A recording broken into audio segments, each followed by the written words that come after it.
Start your day with Quaker Protein Instant Oatmeal. The instant oatmeal ready to help you tackle whatever your day brings. Like wrangling your toddler into their car seat. That was fun. Coaching your 6th graders soccer team. Go girls! And carrying all the groceries in one trip. Whew. Try Quaker Protein Instant Oatmeal, granola, and bars. Great taste and a good source of protein. Quaker, bring out the good. LinkedIn is pretty great at a lot of things, like helping you tap into the latest trends and insights in your field. We cannot stop your coworker from tapping her pencil. LinkedIn can help you find new jobs that align with your career goals. We cannot help you find the source of that weird smell in the office fridge. Ew. And while we can't stop your coworkers from bringing their hobbies into the office, LinkedIn can help you bring your career to the next level. LinkedIn is the network that works for you.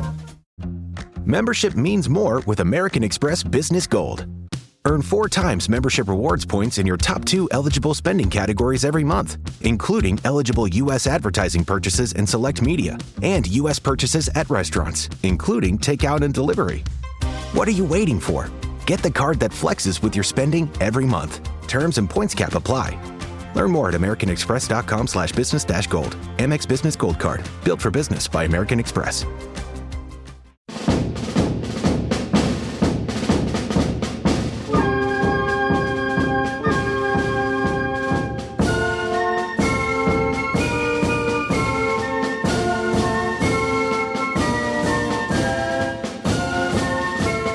Welcome to How We're the podcast for another episode of On This Week, where we take a look back through the archives and have the crack about things that have happened on this week in the history of Sunderland AFC.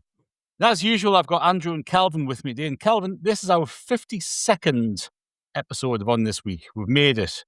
We have done a whole year. What do you reckon to that? Some people said we'd never make it, that you'll never make it, you'll never do that. And here we are, all bright-eyed and bushy-tailed. That was probably all of our former partners, was it? Easy, boy, easy. What? Don't be starting a pod with that kind of thing, man. You'll never make it. Well, it depends what you're talking about. And Andrew, by my reckoning, right, we've recorded 150 hours or so of Sunderland history over the past year. And in that time, right, you could walk from Land's End to John O'Groats. You could watch every James Bond film 6 times. You could do 50 one-way journeys from Sunderland to London on the train. Or you could watch all of Sunderland's Premier League games for almost 3 whole seasons. So, time well spent, I reckon. Martin, I wouldn't change it for any of those options. I definitely think we've put our time to good use. Mind, I can think of a few. It has. I can think of a few exes who'd be quite happy at the thought of me being out of the way for 2 or 3 hours every week, talking to some men on the internet instead of actually spending time with them. So they're probably listening and thinking, I wish he'd got into this a lot sooner. Maybe it's just all of our wives pressing the play button on repeat. Just go, people are listening, it's fine, you keep doing this. Yeah. It's fine, you disappear for another 4 hours, that's all good. And Andrew, at the end of last week's show, because for everyone listening, this is the 52nd one that we've done the full year. So next week we'll be back with something completely different, and we'll talk a little bit about that at the end of the pod. But we have covered the full year. All of those episodes will be up forever on the podcast feed, so you can go back and find them at different parts of the year, and we'll promote them through social media and the website and all that sort of stuff. Andrew, you left people pondering a question for one last time, didn't you, last week? Exactly. One final quiz. We're a bit like the squad remodeling over the summer. So this time next week will be new and improved and slightly different. We'll all have been replaced. Yeah, basically by well-scouted podcasters from La Liga and what have you.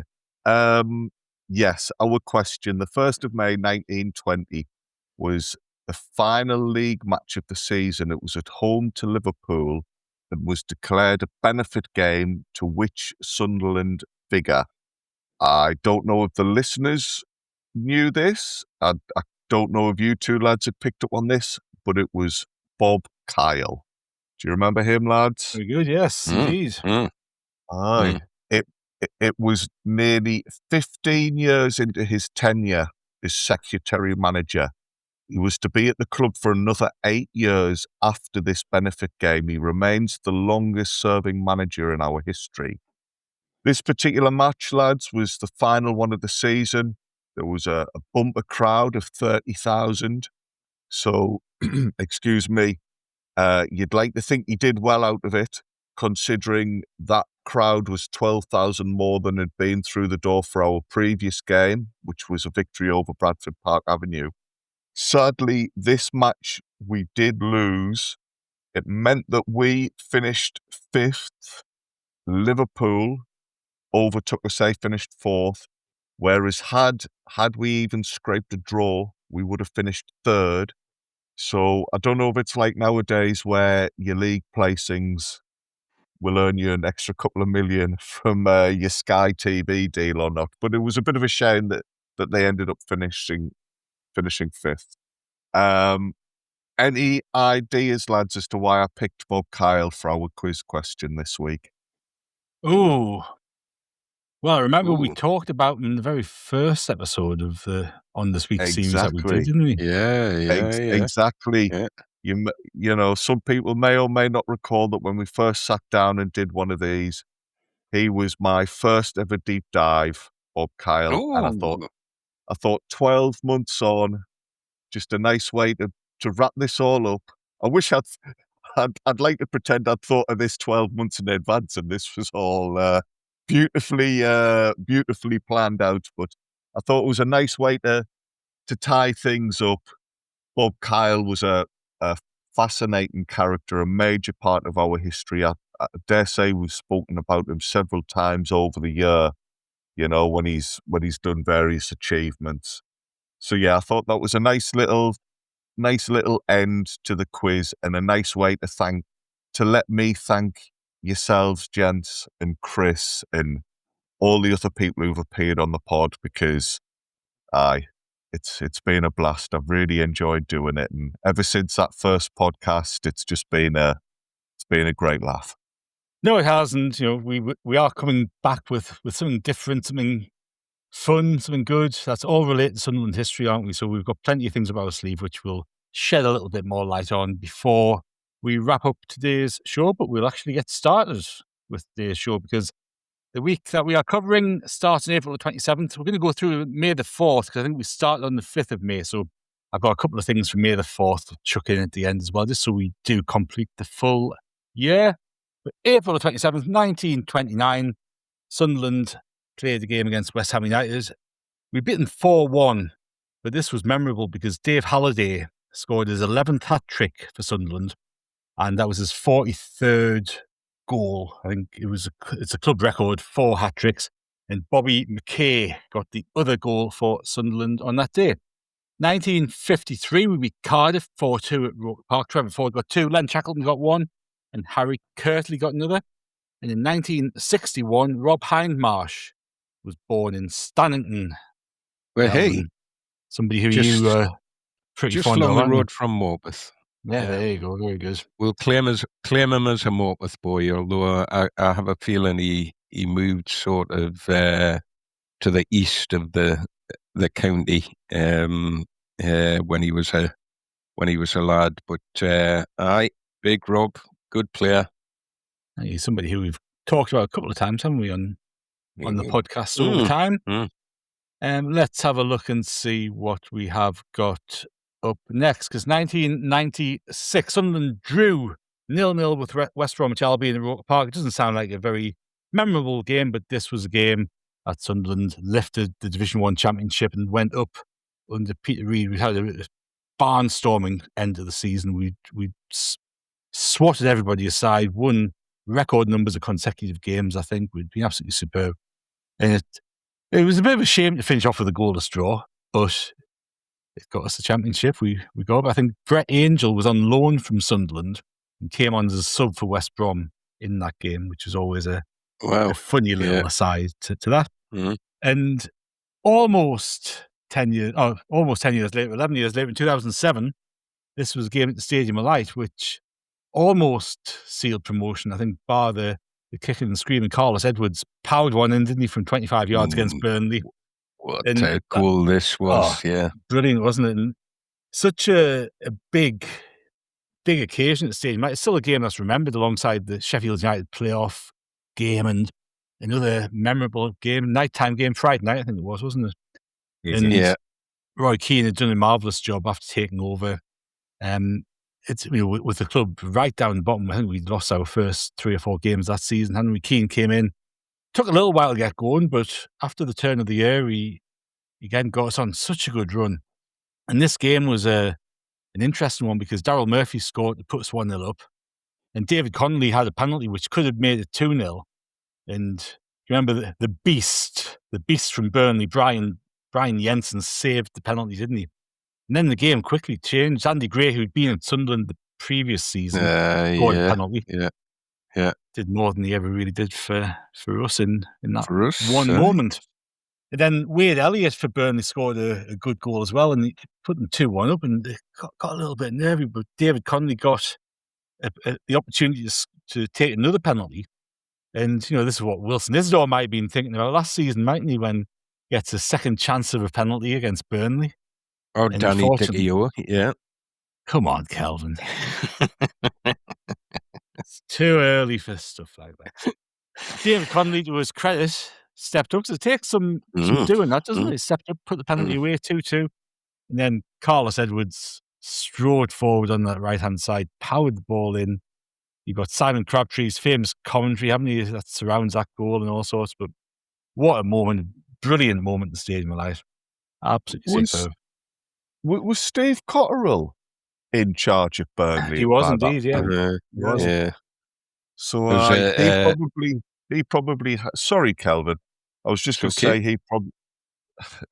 he probably had visions of being on the touchline at the stadium as Sunderland enjoyed fantastic nights, but it wasn't quite as he expected it to be. I think he fancied himself as being in our manager's dugout at some point, and things turned out differently. I think Steve Cotterill missed that Carlos Edwards goal because he was too busy scribbling in his notebook. Was the note closed down, Carlos Edwards? Oh, bugger. bit late now. That's always one of my favourite stories from Steve Cotterill's time at Sunderland. Because he was, for people who don't remember Steve Cotterill or weren't around when he was assistant manager at Howie Wilkinson, he was continually writing things. He had a notebook in the pen. He was continually writing things on the sideline. Stood up, jotting away. And there was one game, he was writing things down, scribbling away, and then he stopped and paused and looked around. And somebody says, "What's the matter, Cotterill? Can't you spell shite?" At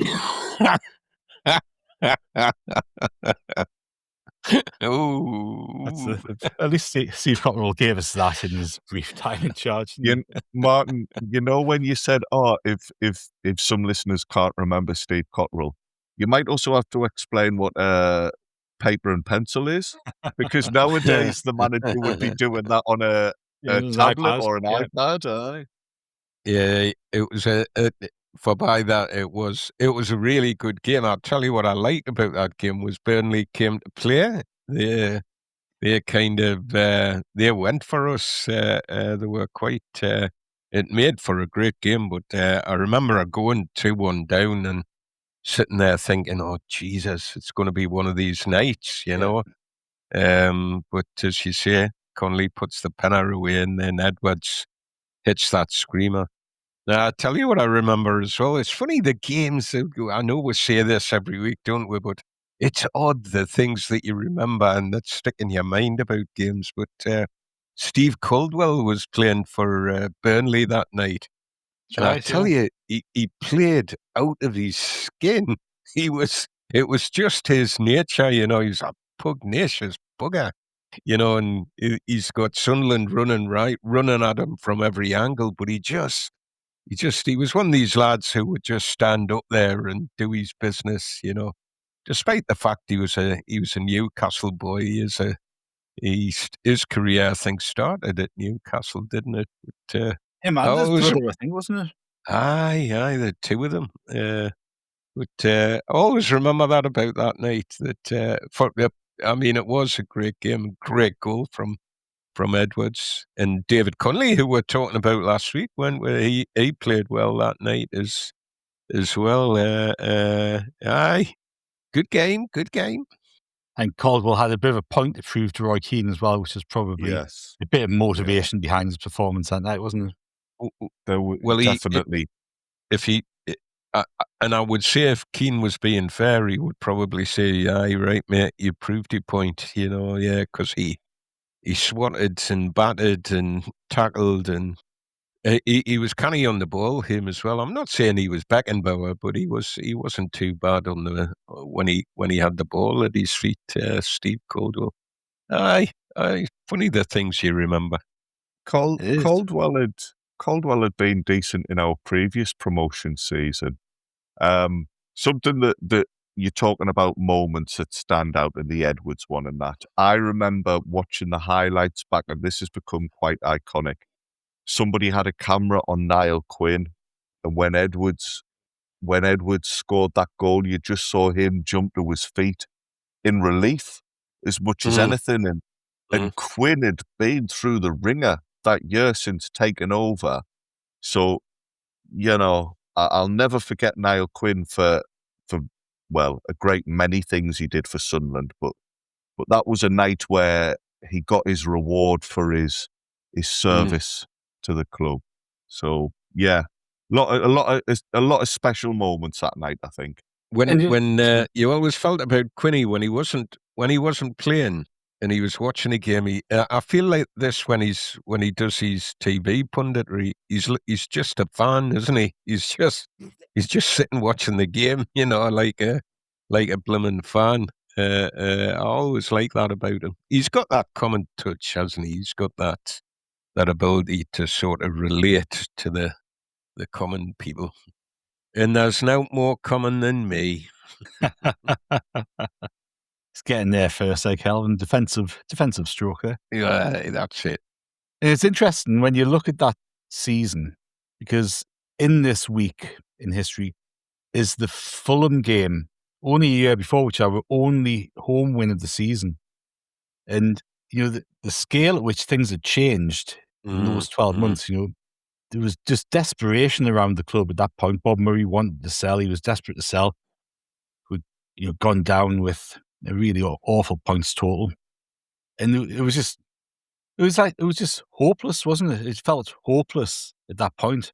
And it just shows how quickly things can change, because during that summer, Quinny came in, and even at the start of that season, you're going, this could go disastrously wrong here. But it changed, and I remember standing there, and this was one of those nights at the Stadium of Light where the atmosphere felt electric. I know we talked about that Sheffield United playoff game, but there was an electricity buzzing around the stadium, and the Burnley game's another example of that. And to go so quickly in the space of a year from that Fulham game to watching Anthony Talak stroll around the bloody pitch, to watching Carlos Edwards bust a gut to get up the field and score that goal.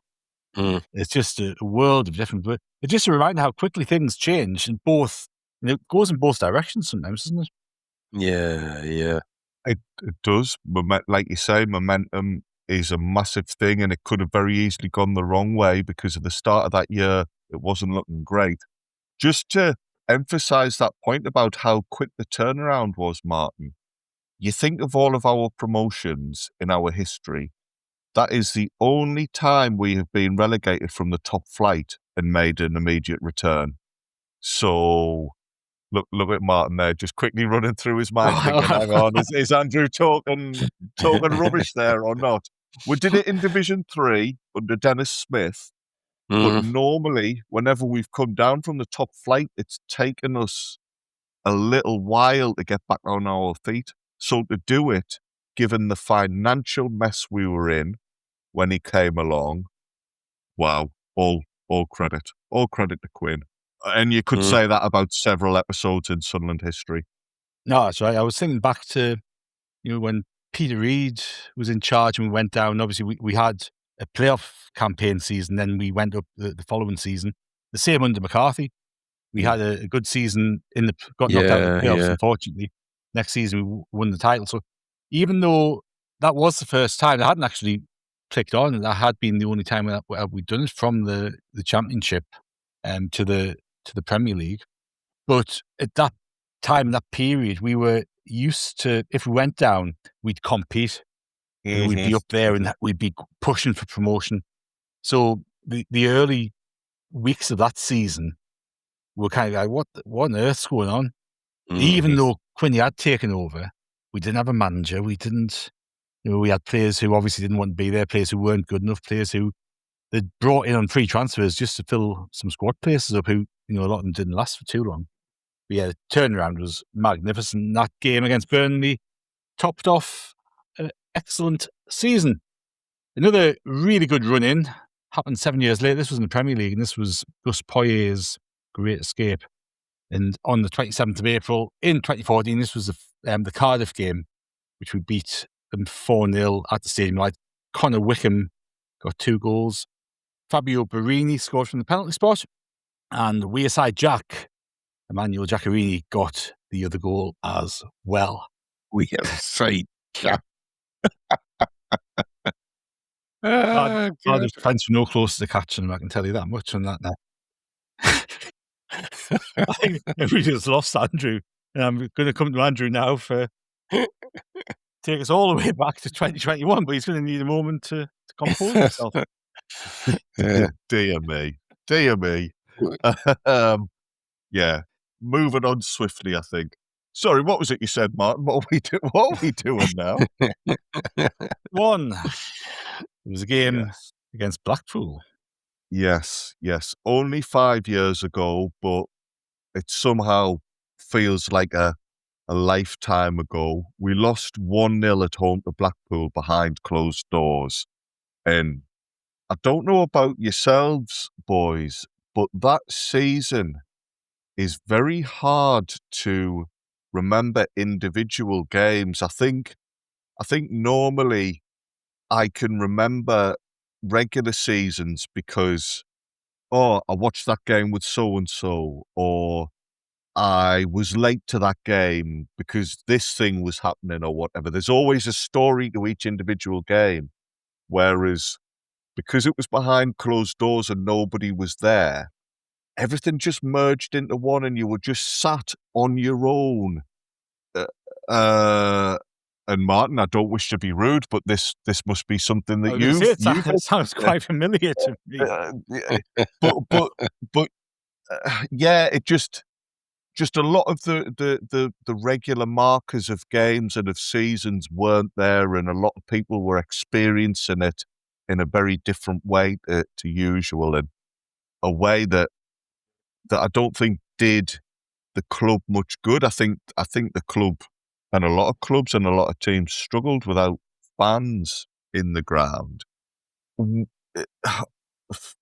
Just in case, if nobody can remember, the reason games were behind closed doors, you never know. Somebody might be listening to this podcast in years to come thinking, what are they on about? It was because of the coronavirus, and the country was in crisis and going through a really unprecedented time.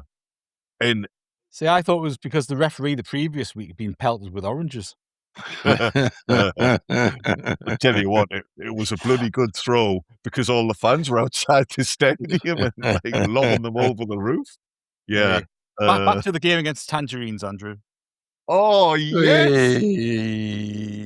Martin, that is class. That's worthy of a standing ovation. That's brilliant. I'm not going to get through this deep dive, am I? But it was such an odd thing because lots of people were desperate for football to come back and to give us some normality and to give us some sort of structure. It kind of scratched an itch this season, but it wasn't how people enjoy football. The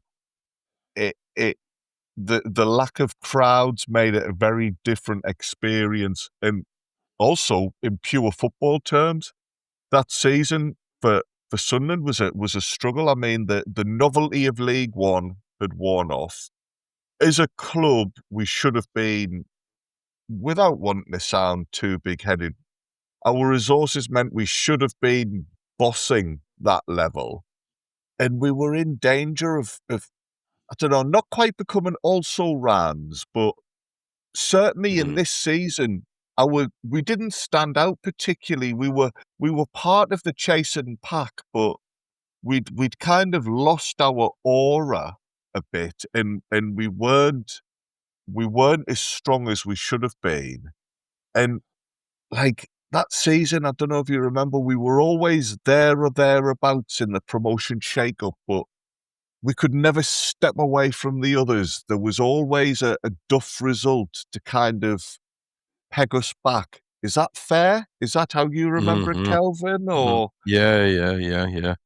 aye, Yeah, definitely. aye, And you're right about the watching it on TV. I don't know whether these games would have been any better if we'd been playing a bit better and getting better results all the time. But it was just a damp squib, and I put some of that down to there were other more important things going on, you know. I mean, it was a terrible, terrible time. Would it have felt any different if we'd been playing well and riding high at the top yeah. of the league? I don't know, Andrew. I don't know. It was weird, though. It was, and that's a fair question, and it's a fair point that there were more important things, and that was impacting games. I'll come on to that in a moment, but it was a very stop-start season because matches were constantly having to be called off at short notice. You had this peculiar setup where, because of fire regulations and because of press coverage, you still had to have Frankie Francis not only doing the commentary on the streams, but then putting his microphone down so that he could make an announcement on the stadium PA system. Just everything was peculiar, and as I say, yeah, the team weren't exactly flying. We hit a wall a couple of weeks after winning I think it was the Papa John's Trophy. I think it was called then. It was a Football League trophy. We won that, and there was a bit of a high at finally winning at Wembley, and that gave people a boost. I think seeing Sunderland win a trophy of any nature was a nice little bonus during some dark times. But we then, whilst we won the games immediately afterwards, we then kind of came to an impasse. We went 6 games without a victory. That run included a 3-3 draw at home to Accrington Stanley, where we'd been 2 goals up and we let it slip. And the team's really running out of pace, running out of steam. That group of games also included a narrow loss away at Blackpool. And here we go, penultimate home game of the regular season. We're playing Blackpool again very quickly, very shortly after. The automatics were pretty much gone, but we still needed to try and end the season on a high. And also, we weren't even guaranteed of a playoff spot at this point. So this home game to Blackpool did have a little bit riding on it. The original date for this game, we weren't due to play them so soon after having gone to Blackpool to play them at their place. The game was originally due to take place on the 10th of October 2020, and it was scrapped at that point and put back because of international call-ups. And international call-ups just used to do my head in during League One, because that was one of the few things I thought would be better, that Sunderland wouldn't have to endure international breaks. But there we went. We managed to have a couple of internationals in our ranks. I think it was probably the 2 McLaughlins, and was another couple of lads who Flanagan at one point, he often got called up for Northern Ireland. But it was always a debate. Do we call off this upcoming game or do we try and play it minus one or two players? Do you remember that, lads? That used to be a perennial discussion during League One. It caught up with us at some point, didn't it? I remember us cancelling games when we were actually on a really good spell of form. Maybe under Jack Ross. And we cancelled a few because we could. But come the end of the season, we ended up having a fixture backlog. Players were injured, we weren't in the best of form. And those games that we rearranged actually ended up costing us points. So I always thought we actually kind of got that wrong. We should have just had the confidence to bloody crack on with it. And you can do without one or two players because you've got these players who are dying for a chance, desperate for a chance to prove themselves. And it always puzzled me that we called off those games voluntarily. Yeah. I was in a similar frame of mind.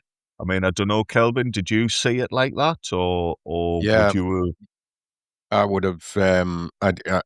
You would have thought that would have the capacity to manage a couple of absences. I mean, once or twice, it was. I remember Conor McLaughlin being one of the reasons, one of the regular reasons, wasn't he? I'm trying to think, was it that season? But it was, and he was going away with Northern Ireland and wasn't even playing, and that's a frustration when that happens generally. But in this season, it just seemed more of the almost malaise that was around at the time. Was, oh yeah, 2 players away, 3 players away, we'll just cancel the game, and we just couldn't get the season going.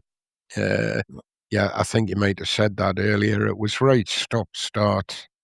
Just when you thought the season was going to take off, it would make another error, would make another mistake. Not good, not great.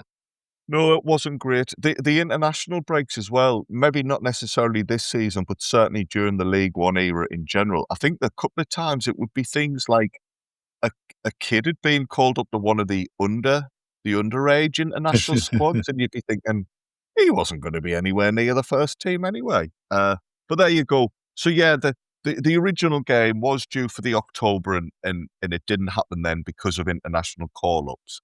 By December, when the game was rearranged, Phil Parkinson had been booted out and Lee Johnson was manager, but it was postponed again along with 3 other games in the December. And I wonder if some of the disgruntlement about international games played a part in this, because in December, do you remember, lads, we played at home to Wimbledon, we drew 1-1, but we had about 8 first-team squad members out, and there was a lot of fallout because some people at the club felt they were right to play on. Some fans thought, yeah, we need to play on, because fans were getting sick of games being stopped all the time and the fixture list being thrown up in the air. But the days afterwards, it came out that the club had inquired about postponing the game and chose not to. Or this is what the club's angle was afterwards. They chose not to because they couldn't get any clarity as to what punishments they may suffer. Do you remember that odd time when people didn't, the football, it was all on the hoof, and there was queries up in the air, and sometimes games would be called off, and then there'd be like clubs unable to provide evidence showing that they had the right amount of players out. Yeah. It was all a mess, and Sunderland certainly felt that, or some people within the club would have called off that game if they could have done, but were a little uneasy and were fearful that doing so might have led to like deductions or fines. So there was a bit of fallout about that. And as a result, the corona outbreak at the club at the same time, I think then went even more widespread. So we had even more players dropping down and officials and staff and that. So December, the second half of December, we in the end, we just said, right, we're calling off the rest of our games. And we had like this period around Christmas where Sunderland just didn't play. And again, it left everybody in limbo. You had other teams playing and picking up points and pulling away from us. It was a time of real uncertainty and everything was at short notice, and football's not the most important thing in the world, and players' health was, of course, had to be paramount. But people did feel upset because they did have this one thing in their lives that was seen as a positive and something to look forward to, and yet it kept getting taken away from them. So it was an odd time. Anyway, come the end of the season, and again, we've then got a fixture backlog, a fixture pile-up to work through. I don't think the fact that we progressed in the EFL trophy helped with regards to rearranging games. That just added another complication in everything. But finally, 27th of April, we get to play Blackpool. This home game finally gets to take place.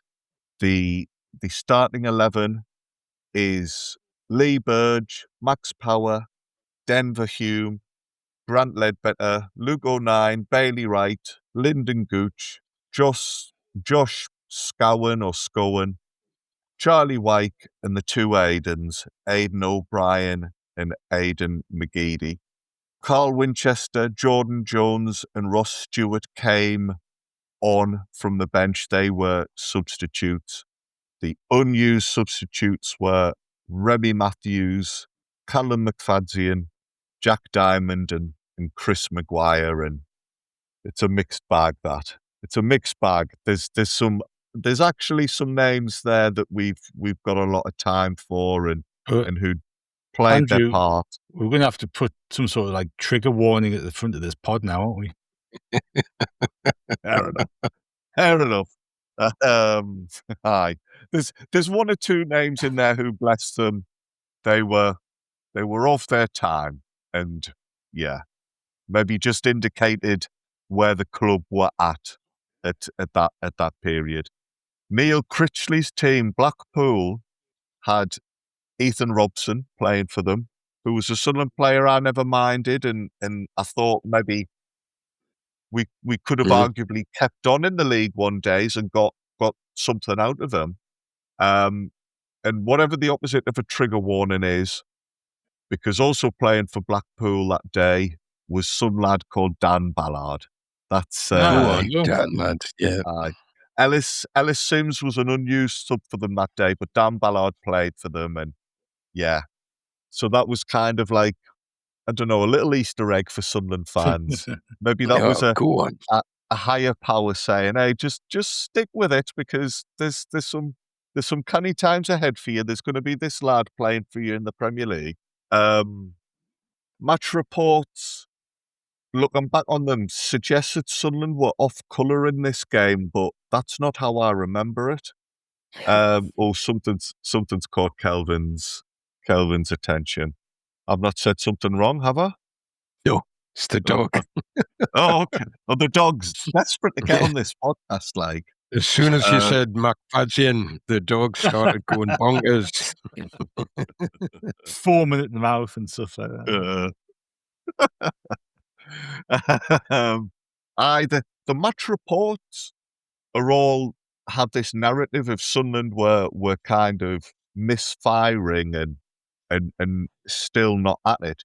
But what I seem to remember of this game is that we actually created plenty of chances, but just didn't convert them. There was a few near misses. Their goalkeeper was a lad called Chris Maxwell, who made a few good saves. And wouldn't you know it, Taylor's oldest time, after wasting all of those chances, about 10 minutes into the second half, the Seasiders score. It's a lad called Sully Kai. And to be fair to him, it's a cracking goal. It's a corner at the north end of the ground. I don't know if it was called the Carlin Stand at that point or the Strongbow, or I can't even remember what it was called at that stage. But this corner's half cleared, the ball's bouncing out to the edge of the box, and he just meets it with a beautiful shot. Lee Burgess got no chance with it. So it's like a real pile driver. After that, though, it's the same again. They're 1-0 up. We have a couple of really brilliant opportunities, but we can't put it away. There's a couple of times where Blackpool get away with it more through luck than anything else. It's like proper seat of your pants defending from them, and that's it. Just another miserable day in League One, and another game that kind of passed us by. And maybe as a game on its own, you don't remember it, but it was just part of this wider context and a wider situation we were all trying to make do with and muddle through. Had we drawn that game, we would have finished above Blackpool, and things might have been different. It's one of them. We might not have played Lincoln and in the playoffs, and things wouldn't have panned out the way they did, but it was just another season in the third tier, and it wasn't until the following year that we finally got out of it. We've not looked back since, thankfully, but at the time it wasn't the best. We joke, don't we, about how sometimes during this pod you need to cover the bad times because it helps you appreciate the good times, and it documents the full Sunderland story. We do need to do it, but it's not fun, is it? I do apologise. I've raked over the coals there and brought up some difficult memories. It's a period that will always be looked back on because of its unique situation. And a serious point to end with.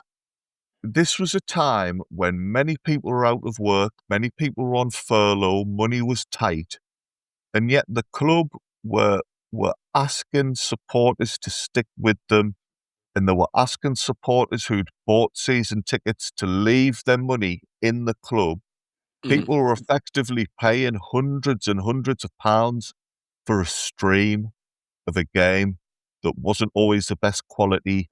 I know Sunderland had a couple of extra cameras compared to away teams, but it wasn't, with the best will in the world, it wasn't. It was difficult to cover games at that point. There was a lot of problems. I mean, some games, I think there was just one camera and it was like automated, so it would just follow the ball wherever. So it wasn't the quality product you were paying. And here we are 5 years later. Some of those people who were there at the club's time of need and were putting money into the club, they're now being squeezed out. And we're hearing some stories about the current season ticket renewals and current handling of people applying for season tickets and that. And it's a topic for another day. And Roker Report might cover it in due course. But I would just politely remind some people at the club that, if you mess the fans about, you're going to end up in bother. And there's been times in the past where things haven't been good and you've asked the supporters to bail you out. So let's not just forget now that we're in the Premier League. Let's not just go searching for all these, hospitality supporters and put in legacy fans. That's the phrase, isn't it? Let's not put legacy fans at the back of the queue necessarily, because we'll be the ones who come back and who put up with the rubbish if it ever hits the fan again. The fan hits the fan again. I don't mean the fans. Will hit the fan. Yeah. So a little poignant note to end that one on, I thought.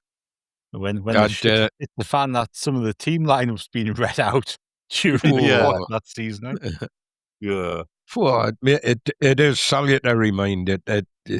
When you read the team out there, Andrew, and I know we've said it on here, but my goodness, we've come a long way, haven't we, since then? and quite interesting. I'd forgotten that Ballard had played for Blackpool. To think that Luke O'Neill and Dan Ballard were on the pitch that day.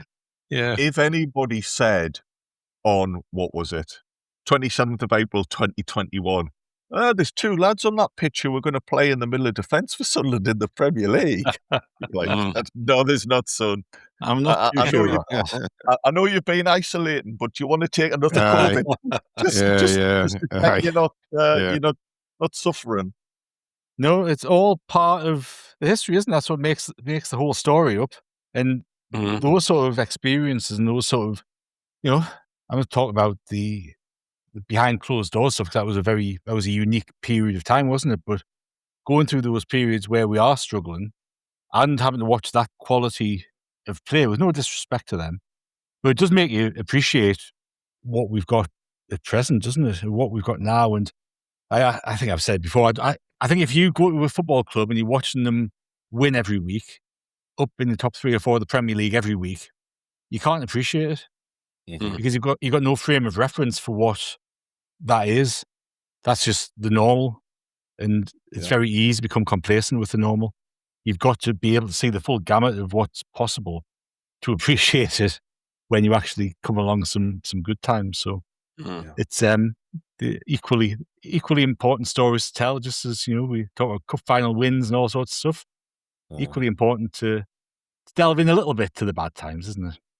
But you're right. But Martin, now is the time for you to lift the spirits with a couple of nice little more positive stories. Come on, hit us with them. I'm just chuckling to myself because I've got one I'm going to talk about briefly, which is a very sad story as well. Dear. And this isn't the way to go out. We're not going out in a high, is it? We're going to have to throw the More like a wake. Kelvin at some point later on and finish really on the high. But anyway, we might go and reschedule the rest of the show while we have a short ad break, and we'll be back soon. Zootopia 2 has come home to Disney Plus. Let's go! Get ready for a new case. We're gonna crack this case and prove we're the greatest partners of all time! New friends. You are... Gary the Snake. And your last name? The Snake. Dream Team. And new habitats. Zootopia has a secret reptile population. You can watch the record-breaking phenomenon at home. You're clearly working at Zootopia 2. Now available on Disney Plus, rated PG. Now at McDonald's, a McDouble is $2.50, so you can get your gym gains on, or just get lunch for only $2.50. Get more value on the under $3 menu. limited time only. Prices and participation may vary. Prices may be higher for delivery. Ba-da-ba-ba-ba. This episode is brought to you by Perfect Bistro Cat Food. Hey guys, today I'm interviewing my cat about his Perfect Bistro food. Percy, you seem to be a big Perfect Bistro fan. Care to comment? Totally. What do you like about it? You love the high-quality ingredients? And the delicious flavors, of course. Yeah, that makes a ton of sense. Listen to Percy, guys. Visit perfectbistro.com to try it for your cat. Welcome back to How We Hear the podcast for a very cheery episode on this week to wrap up our 52 weeks in business. And we are on April the 28th.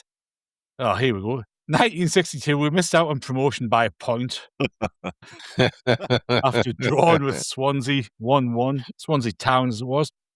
Brian Clough scored a goal for us in 20 minutes to put us in front, but there was an equaliser on 65. And if we got a win, which would have given us an extra point, we would have gone up on goal average, I think it was at the time, wasn't it? So there we go. 1965 goals from then Ashurst, George Mulhall and Harry Hood got us a 3-0 win over Sheffield Wednesday. That was George Hardwick's last game as manager for Sunderland.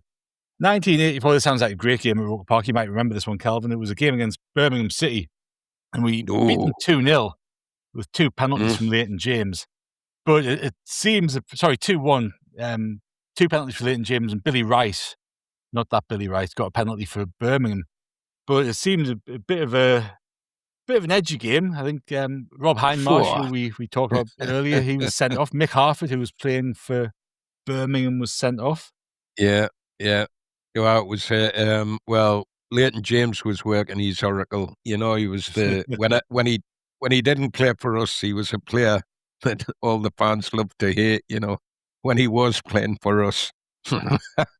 It was entertainment of sorts watching him. He was a right wind-up merchant in games like this. He'd no fear in games like this, especially with the likes of bloody Mick Harford on the pitch for blimmin' Birmingham, because that lad was as hard as teak, Mick Harford. But Leighton James worked. He did play well.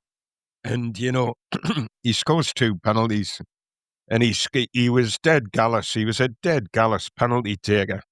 And he scores them 2 penalties. But, oh, my God, what a game. What a game. And Rob Hindmarsh got sent off. And usually his temperament, I would have said to you, Hindmarsh's temperament was pretty good, He was a hard player, Rob Hindmarsh. Big. Don't know if you can think of him. He was a big, tall lad. There wasn't a picking on him. He was all sinewy. But he was a hard player, but not a headless player. He was club captain and team captain, and he had a bit about him. But that game, he just seemed to be. I don't know that Leighton James got him. Sort of was triggering him a little bit with all these antics, because he had a couple of blimmin', you would describe them as haymaker tackles. His foot was he was a big tall lad. He could probably lift his foot over the top of my head without trying, but there were a couple of wild swings from him, and then he got sent off. I think Harford was, he was doing a little bit of what Leighton James would do. So it's a very, it was a knife edge game, because I think Birmingham were in trouble as well, and they had some handy lads playing for them as well. That Billy Wright too, you mentioned, I always thought he was quite a good player. I'm sure he came from Everton, didn't he? Did he play for Everton? Didn't he score an own goal for us, Billy Wright? I think he scored a spectacular own goal for us whilst at Everton. Yeah, I think he's gone to head it back to the keeper and just lobbed him somehow. Yeah, I always thought he was a decent player, Billy Wright. But anyway, he kept scoring own goals for us. Yeah, it was. It is a game that stands out a bit. I'm sure Tony Coton was in goals for Birmingham that day, wasn't he? And Tony Coton was in goal, and Howard Gale was also in the Birmingham side. Howard Gale, Howard Gale. But Kelvin, one of the players I used to love to moan at, Howard Gale. Kelvin, we mentioned Leighton James a few times on this podcast, haven't we? I don't think we ever really delved into what sort of player he was to start with, in terms of who would you compare him to watching players now? Was he like a tricky winger, a fast winger? But also, what sort of stuff did he do to wind people up? His mouth, that lad walked onto the pitch with his mouth going. You'd see him, he'd be walking on the pitch and he'd be yipping at somebody, and he was allegedly he had a fine line and crack as well. He had some great put downs and stuff like that. So and he was fast in the head. He was a he was a sharp footballer. He wasn't breathtakingly rapid, but he was like nippy, and lots of ball control, ball skill, good free kick, good corner kick, good penner. He was he could get the ball to go where it needed to go, and that was part of the frustration when you were playing against him. In the heat of battle, he seemed to be able to. He seemed to have a bit more. He was one of these players that always looked like he had a bit more time than everybody else. But the other side of him was he was a tough bugger. He would take some clattering, so he would just get up, and you'd see his mouth going and everything. I think he was a great wind-up merchant. He was a great shithouser. He would have been right up there in my top 5 shithousers that I've seen play. So I always had a grudging respect for him. A certain German striker would be number 1 on the list, presumably, wouldn't he? Leighton James first scored at Roker Park in a youth tournament in 1972 when he was on Burnley's books. Sunderland held quite a prestigious youth tournament and had a lot of clubs from the continent playing. But it's interesting there, Kelvin, how you've described him. In later years, he became a regular guest on a Radio Wales phone-in. And I think, again, he was, on 606 now when you ring in and you've got the wind-up merchants like Robbie Savage and Chris Sutton deliberately egging people on. I think that was very much, from what I can gather from people who listen to it, that was very much his shtick on a Saturday night in Wales. His views could be very, you would either take him or leave him, put it that way. You'd have people ringing up this phone-in show and he wasn't afraid of getting into an argument and giving a bit back if he didn't agree with the callers, which just matches what you've described about how he was on the pitch. Don't get us wrong, though. He take all that shitehousing away from him, and you've still got a bloody good player coming down your wing if he's your opposition winger. He was a winger.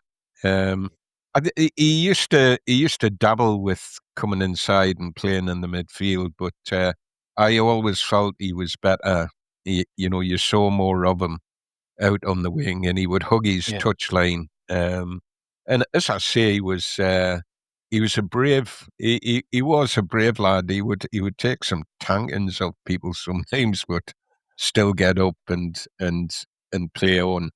He'd have been an interesting lad to share a dressing room with. That would be for sure. Put it this way, Kelvin, though, like you say, interesting lad to be with, and I dare say he rubbed up some of his teammates the wrong way. But that squad needed him, both in terms of his talent and his performances, but also they needed somebody with a bit of know-how and a bit of nous, because it was an inexperienced squad. And it says a lot that towards his final months at the club, he was asked to work with the youth team and do a bit of training as well. So he did have that devilment in him, but he could also be trusted and was seen as a reliable and experienced pro. So very, very fascinating character by all accounts. Definitely. No, definitely. He's somebody who that's a memorable game. Person, really. Yeah, a memorable game that. I tell you, played well for Birmingham that day. Again, it's funny how players stick in your mind, but I always wanted us to buy Pat van den Houme. He was a really good player. Him, I could have seen him doing well with us, but we never had the money. I'm sure he went for quite big bucks, didn't he? To Everton. Well, he went to Everton, and he was part of that team that won European against I think, for Everton, wasn't he? And went to Spurs after that. I think Birmingham did a fine line of nut job left backs, didn't they? Because they had Pat van den Houwe, they had Mark Dennis. Remember Mark Dennis? You wouldn't. Oh God, he's rocker. Him. You wouldn't want to be facing him as a right winger. I don't think so. It must have been something in the water at Birmingham that time for left backs, because good. They produced I've not heard that. I've not heard that phrase, Martin, in years. But nut job, nut job fullback. I might start using that again at the match. They've gone out of fashion, haven't they? Nut job fullback. I was just going to say we had our fair share of them ourselves. Nut job left backs, did we not? Lenny Ashurst, Joe Bolton, bloody hell. Yeah, you want to face some fullback. John Kay was on the other side. Johnny Kay, yeah. Good lads, all good lads, all good lads. We will move on. 1990 on the 28th of April. Sunderland beat Wolves away 1-0. Paul Hardman with a goal. And this was in our run to the playoffs where, of course, we would meet the visitors and the hosts and eventually play Swindon and get beat and still go up. 1999, Kevin Phillips and Michael Gray made their Sunderland debuts, made their England debuts in a 1-1 friendly against Hungary. That was quite remarkable because they were both still championship players, essentially, weren't they? We just got promoted, but Keegan had called them up into the England squad, and you just don't see that happening. You just don't think it would happen today, would you? Where two championship footballers are called up to represent the country, and it was just a fantastic accolade for them personally, but testament to the team that Peter Reid had built and the way that they'd performed for that whole season. I found a bar in Ibiza somewhere to go and watch that game. I remember. When we're looking back over this year, I don't know if I've told anybody, but I'm not an England fan. Why have you waited 52 episodes to tell us this, Kelvin? Oh, wait a minute, you haven't. But I do remember feeling a certain amount of pride in our two lads getting call-ups there for that game. I was very proud of the boys. Kelvin, that's a lovely sentiment, but I want to hear more about Martin's trip to Ibiza before we move on. Come on, Martin. 2001, Sunderland played Southampton and we beat them 1-0. Kevin Kilban got the goal, and Kevin Kyle actually made his debut on that day as well. I don't remember much more about the trip to Ibiza. I just remember watching that game. April the 29th, 1925. Magnificent signing. This was Dave Halliday arrived from Dundee for £4,000. He ended up playing 175 games and scoring 165 goals for the club, which is it's just sensational, isn't it? Absolutely incredible. Yeah. And you see this last year, man, that boy's name comes up every week, doesn't it? Every week there's something about Dave Halliday. Oh, what a goal scorer! Unbelievable. What a player. The stats are unbelievable. As we said earlier, he'd scored his 11th hat trick against West Ham in the game that we talked about on 27th of April, 1929. 11th hat trick for us. Unbelievable. Seeing as we are being quite retrospective this week and mentioning a few common threads from the years, or from this year, that have been mentioned in the pods. Dave Halliday, if you look at certain photos of him, they're often incorrectly identified as Tricky Hawes. You know, our good pal Arthur Tricky Hawes.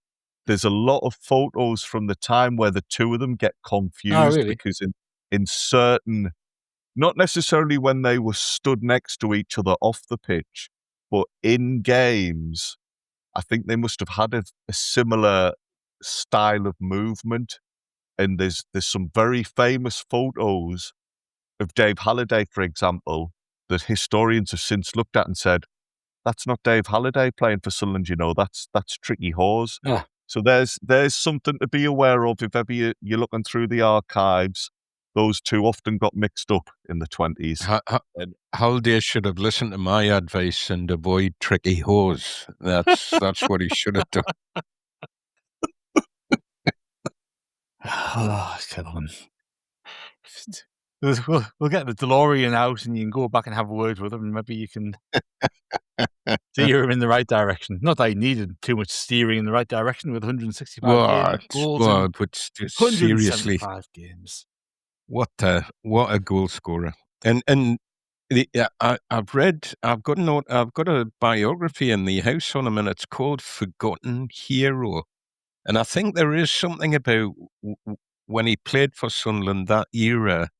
It just sort of passed we by a little bit, didn't we?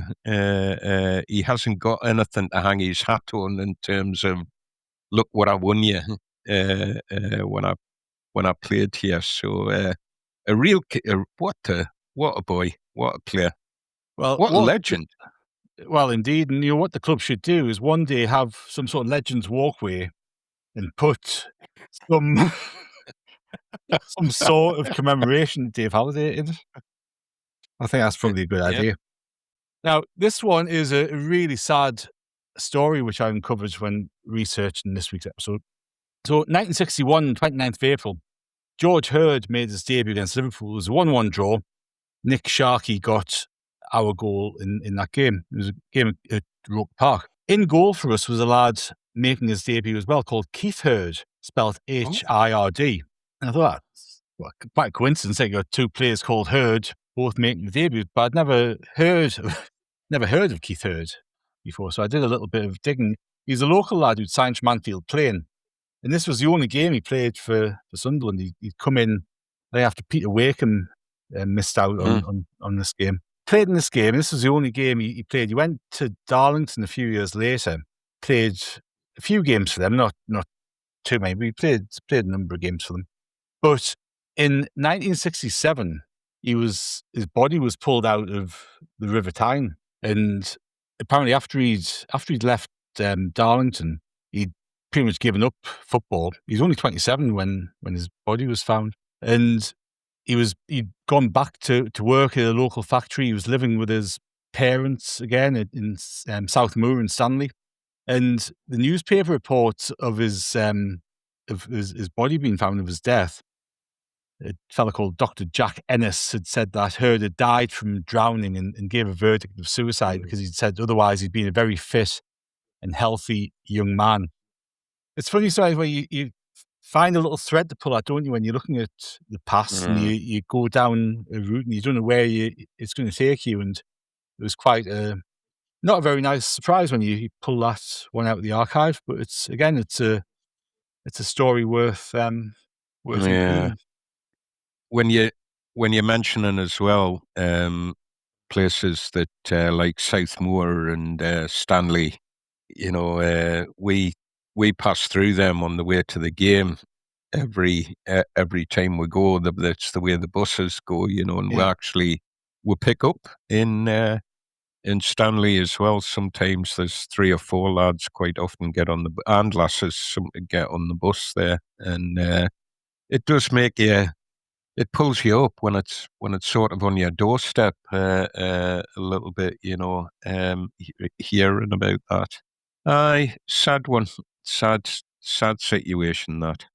It is. Told you it was going to be a nice, nice, happy thing coming up. But there we go. We will remember Keith Hurd and move on to 1978. April 29th, Joe Bolton, this is one for you, Kelvin, scored 2 first-half goals against Charlton. Then he missed a penalty in the second half to get his hat-trick. Gary Rowell got the goal for us in that game, but you must have been on the edge of your tiptoes when you stepped up to take that penalty. I think he'd scored 2 goals in the first half, if memory serves me well. And we got that penalty.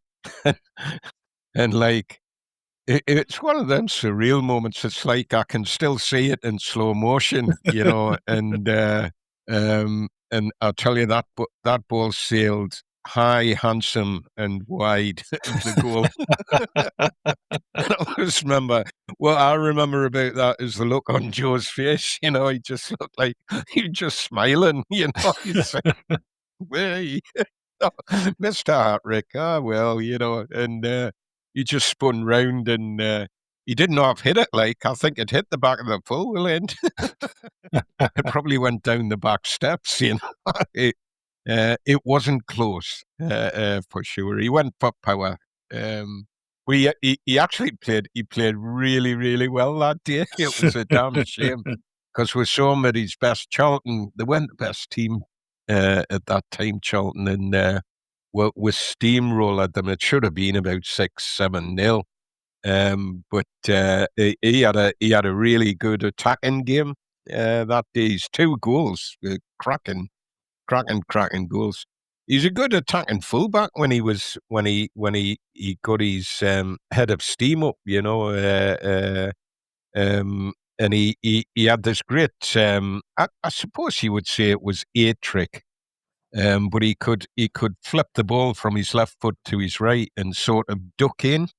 He'd be heading down his wing and he'd just flick the ball and I've seen him a few times do that and absolutely lace the ball with his right foot. He could definitely do that. I'm sure when he was hitting it, and I'm speaking to somebody who used to do that myself, I could flick it onto my left foot and gluter it.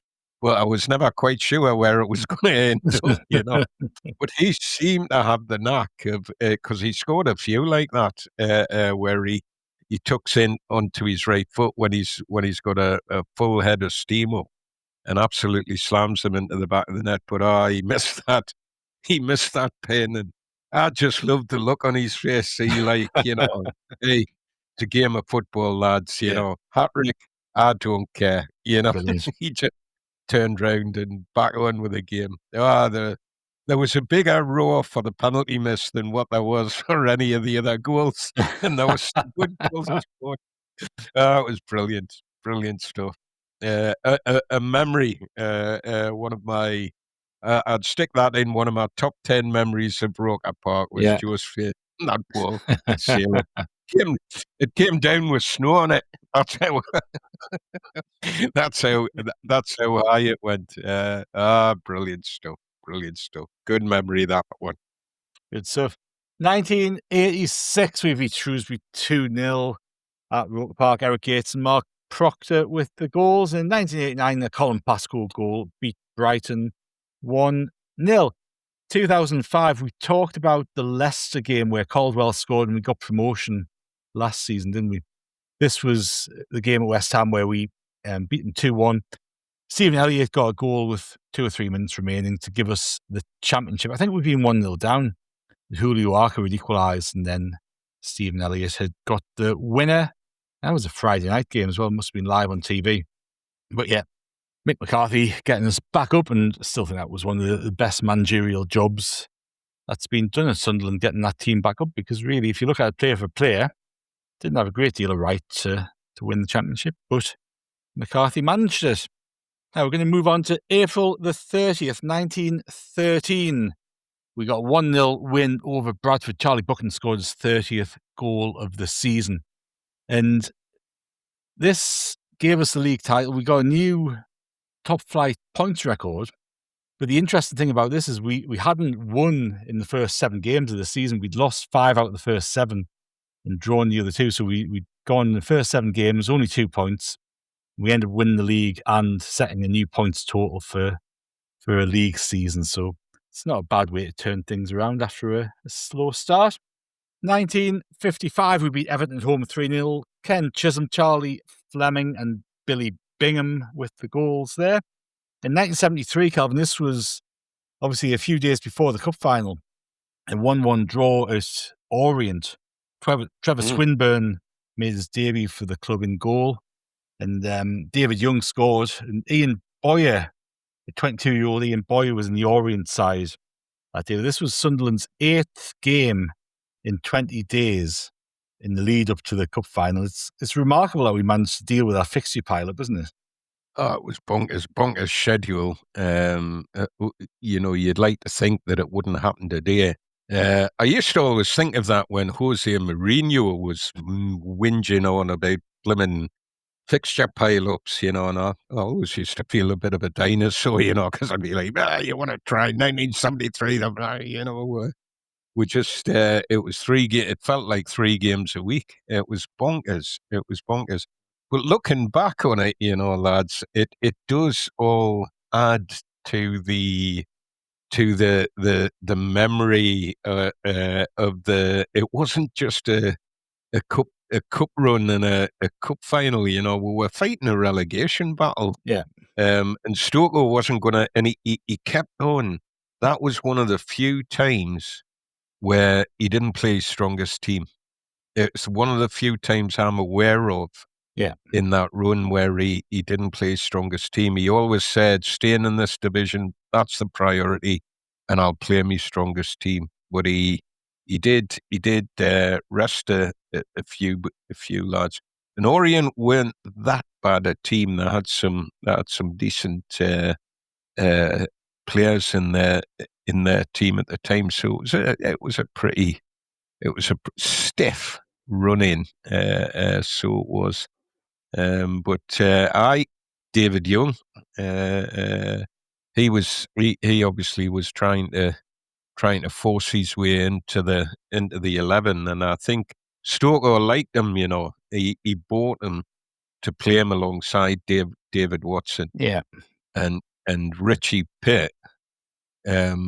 Sort of by stint of his performances, kind of made him change his mind about him, because Stoker was shipping Pitt out, but it put Pitt on warning, really, that he didn't have much room to manoeuvre with Stoker, and if he had a bad game, he'd be out. He didn't have a bad game. He just kept playing well, and Young couldn't get back in, because he wasn't a bad player, David Young. He wasn't. He was an interesting. He was a canny pickup by Stoker. So he was.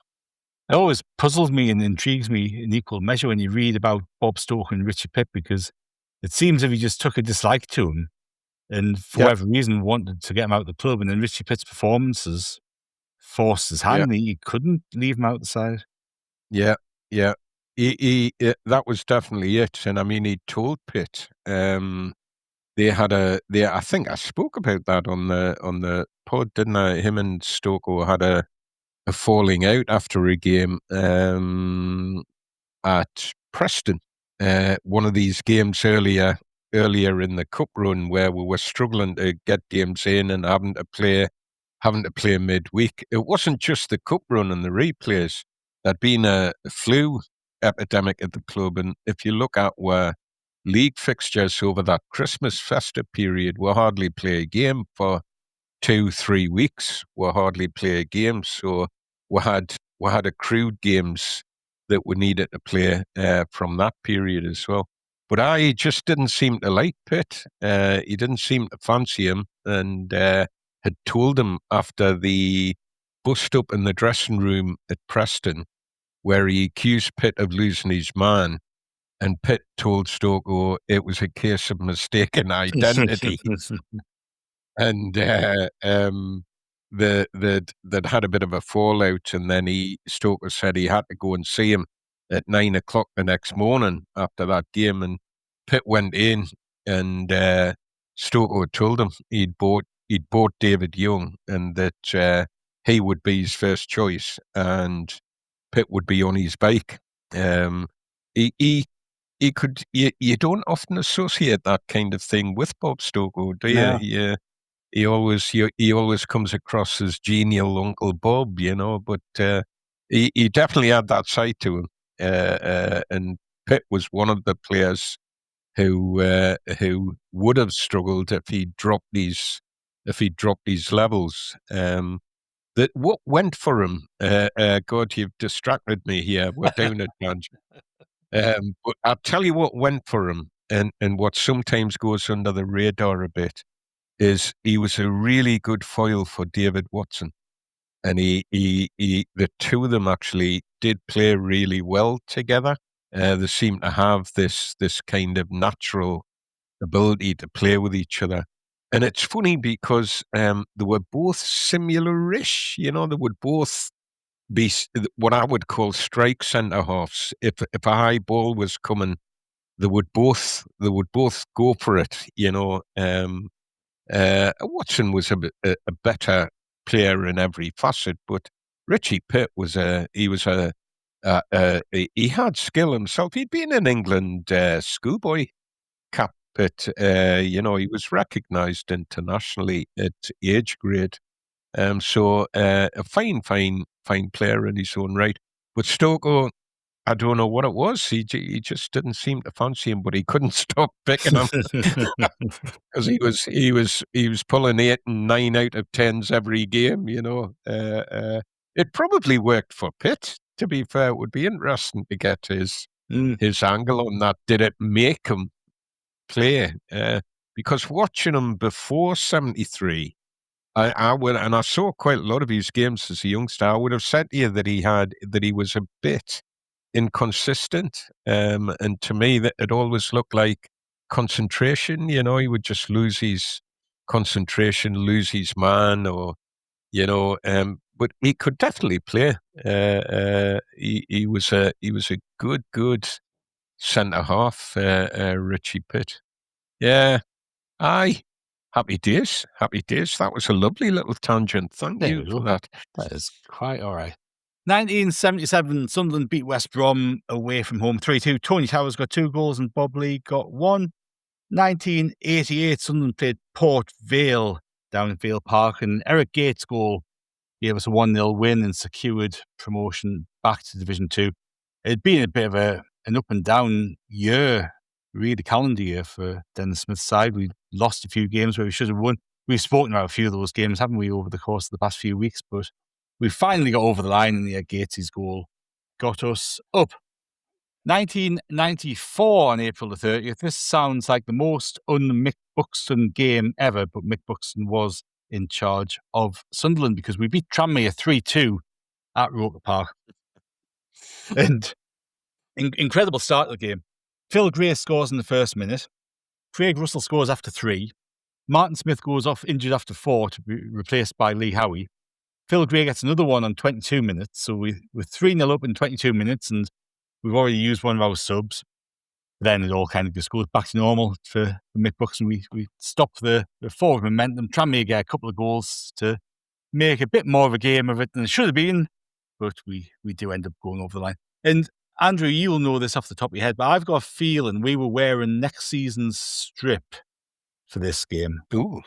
Yeah, it had definitely been launched in that day's programme.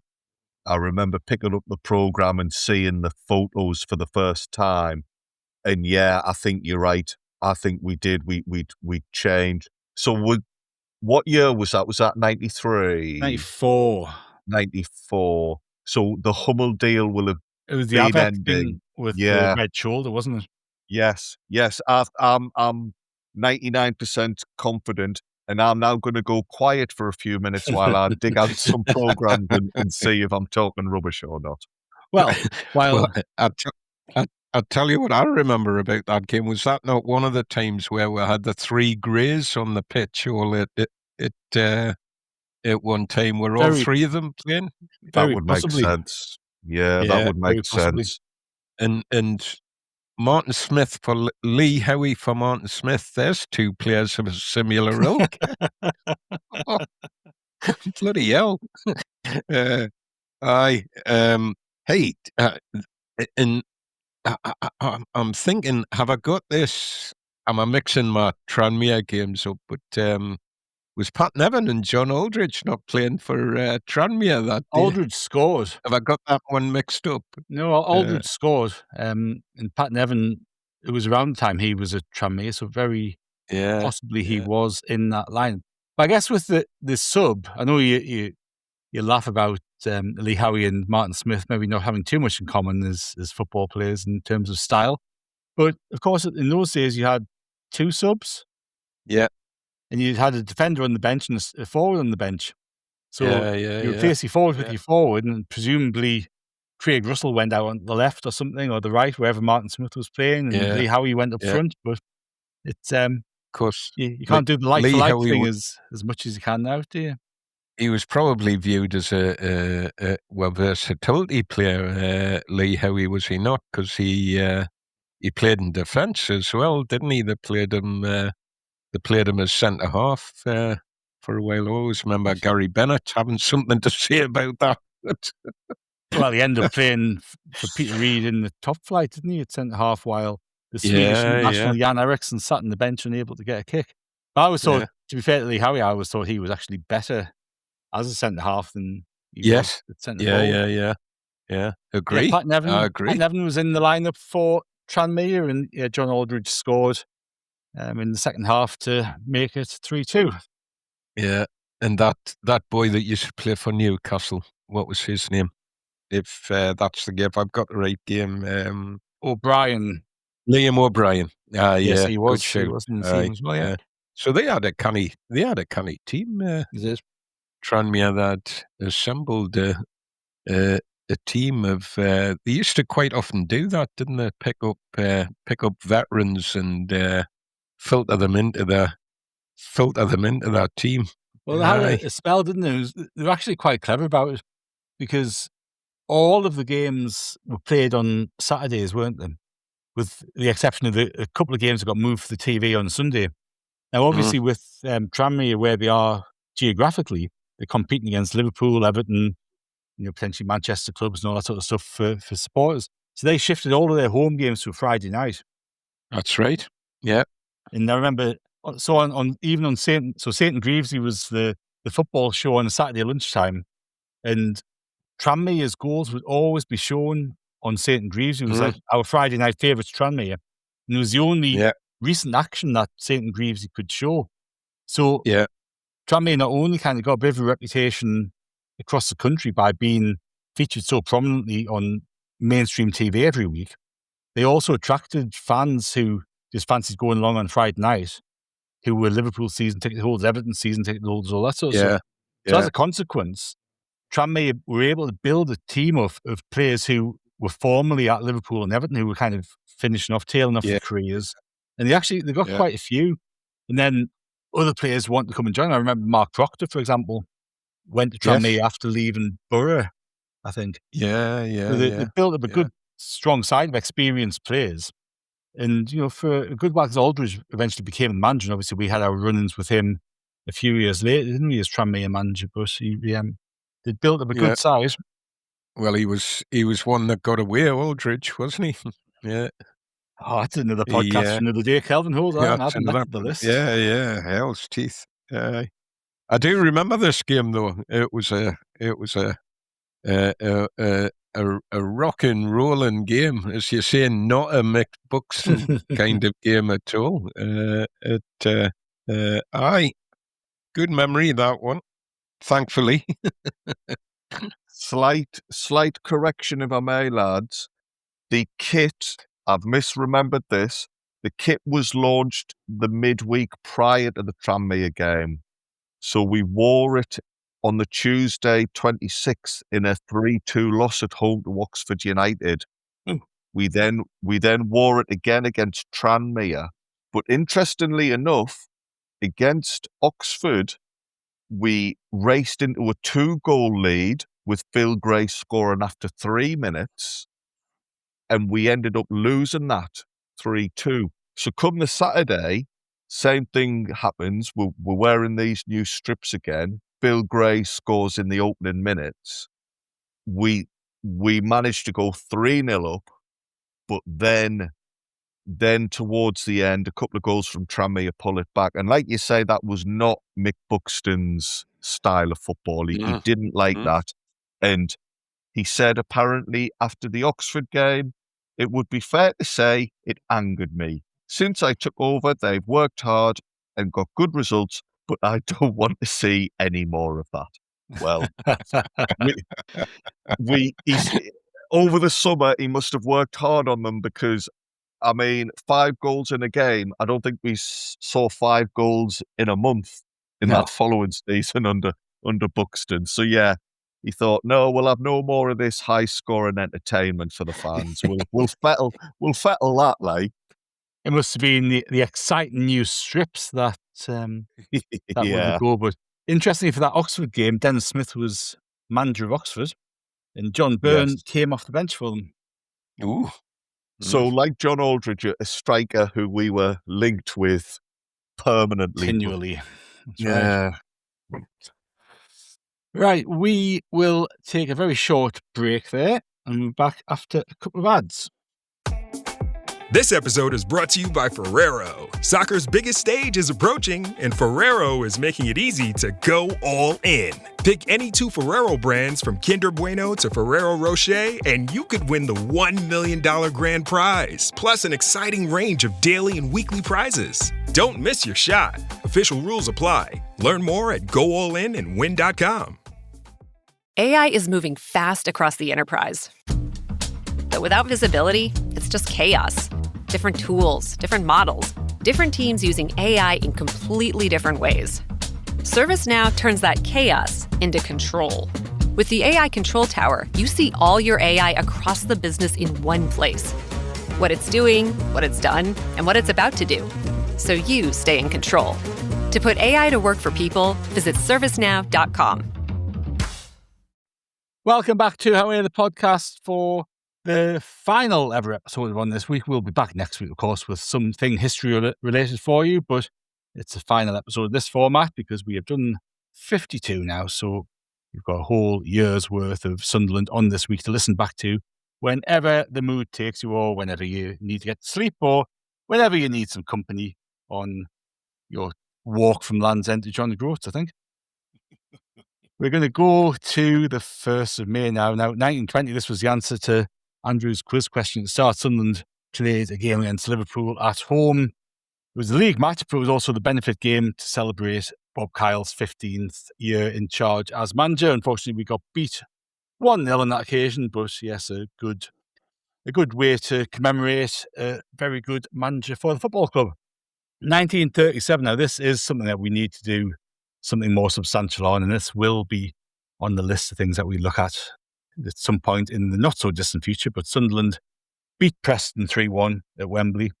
Rach Carter became the first Sunderland captain to lift the FA Cup. It was the first final ever shown live on television. We were 1-0 down at half time, but Bobby Gurney, Rach Carter and Eddie Burbanks got the goals to secure the win. There's so much to talk about around this team at this time, and the league win the year before, the FA Cup win this year, the people involved, many of whom are Sunderland legends. We could have a brick or two between them, but we will come back to that another day, I think. But it's funny, isn't it? Because 1973 gets talked about so much, and rightly so, and it's it's because people like yourself, Kelvin, were part of it, and we can talk about these things. 1937, such a distant memory, isn't it? But I think I talked a week or two ago about watching the Meanwhile Back in Sunderland TV show that they recorded in Sunderland whilst everybody else was down at Wembley. And they were interviewing people who had watched the 37 Cup final and then were watching the 73 Cup final. And, the time between them isn't actually that great. But it just seems such a world away, doesn't it, from 73? A long, long way away. And I always remember, I think it was it either the Luton 73 tie, they brought on some of the 1937 players, and I always remember looking at Johnny Mopson and think, that's bloody hell, that lad played for us before the war, and fantastic servant of the club, Johnny Mopson, but a golden era, a fantastic. Do you know, if you could time warp me back to any era, and if I could have 3 seasons anywhere, I would go back to that 34-35 season through to 36-37. I'd love to just take me back there, plonk me down at Roker Park, and you'll find me there. What absolutely golden era that must have been, and some brilliant players coming through the club. Fantastic stuff. Some great stories around at the time as well. Fantastic. Just, I agree with you on that point 100%. Just very quickly on the Meanwhile Back in Sunderland documentary, which I encourage anybody to watch if they get the time. A friend of mine was listening to that pod, Martin, and we mentioned the documentary, and he dropped me a message and was like, "Oh, what was that you were talking about?" He's a shy lad, so I'll not mention him by name, but he'll be listening now, chuckling away. He normally listens to this podcast whilst he's working away. He watched that documentary, and right at the end, in part of the celebrations, there's a clip of his nana. He spotted his nana. He sent us like a photo. He's taken a screen grab. There she is, like holding a scarf aloft in the celebrations in the club afterwards. I think he said it was a Navy club, and it was just lovely. Just that piece of work is an amazing record, and of a time when there probably wasn't much footage of people. People didn't have camcorders or camera phones. So, Martin, you bringing up that documentary has made a good friend of mine very happy. So, it's well fantastic. done. And Well if done. anyone's looking for it, if you go onto YouTube and just search for Meanwhile Back in Sunderland, you'll find it because it's all on YouTube, the full episode. And it's certainly worthwhile spending half an hour of your time watching that. And yeah, you might spot somebody who you know. We're going to go to 1974 now. We had a 4-3 win over Luton Town. Vic Hallam got the winner. Billy Hughes, Tony Towers and Jackie Ashurst got the other goals. And in 1990, we beat Port Vale 2-1. Gary Hours and Paul Hardiman with the goals. On that occasion, Tony Norman saved a penalty in the second half. 1993, this was a rare good day under Terry Butcher. We beat Portsmouth 4-1 in the final home game of the season. And I think we kind of needed the points to stay up, didn't we? Because we still went in Notts County at the end of that season, needing something to make certain of staying up, and we failed to get anything on that day. So if we hadn't won this game, we would have got relegated. But we beat Portsmouth 4-1. Don Goodman got 2 penalties. Martin Gray got a goal, and Gordon Armstrong got the other. Lee Howie actually made his debut in this game. Yeah, came on sub in the last minute, but we were helped with both Guy Butters and Paul Walsh being sent off for Portsmouth. So we did compete against 9 men for a significant portion of that game. But a good part of the game. Guy Butters went off in the first half and Walsh in the second half. Yeah. He was a fiery boy, Paul Walsh, wasn't he? He was a very good player. Brilliant player. He had that. He was a bit like young Marco. He always had that bit of fieriness about him. I think he had small man syndrome. That's what it was. I've got a lot of time for them boys, the small man syndrome boys. But that Portsmouth team, and again, you've hit a couple of games that for some reason I can just remember about that.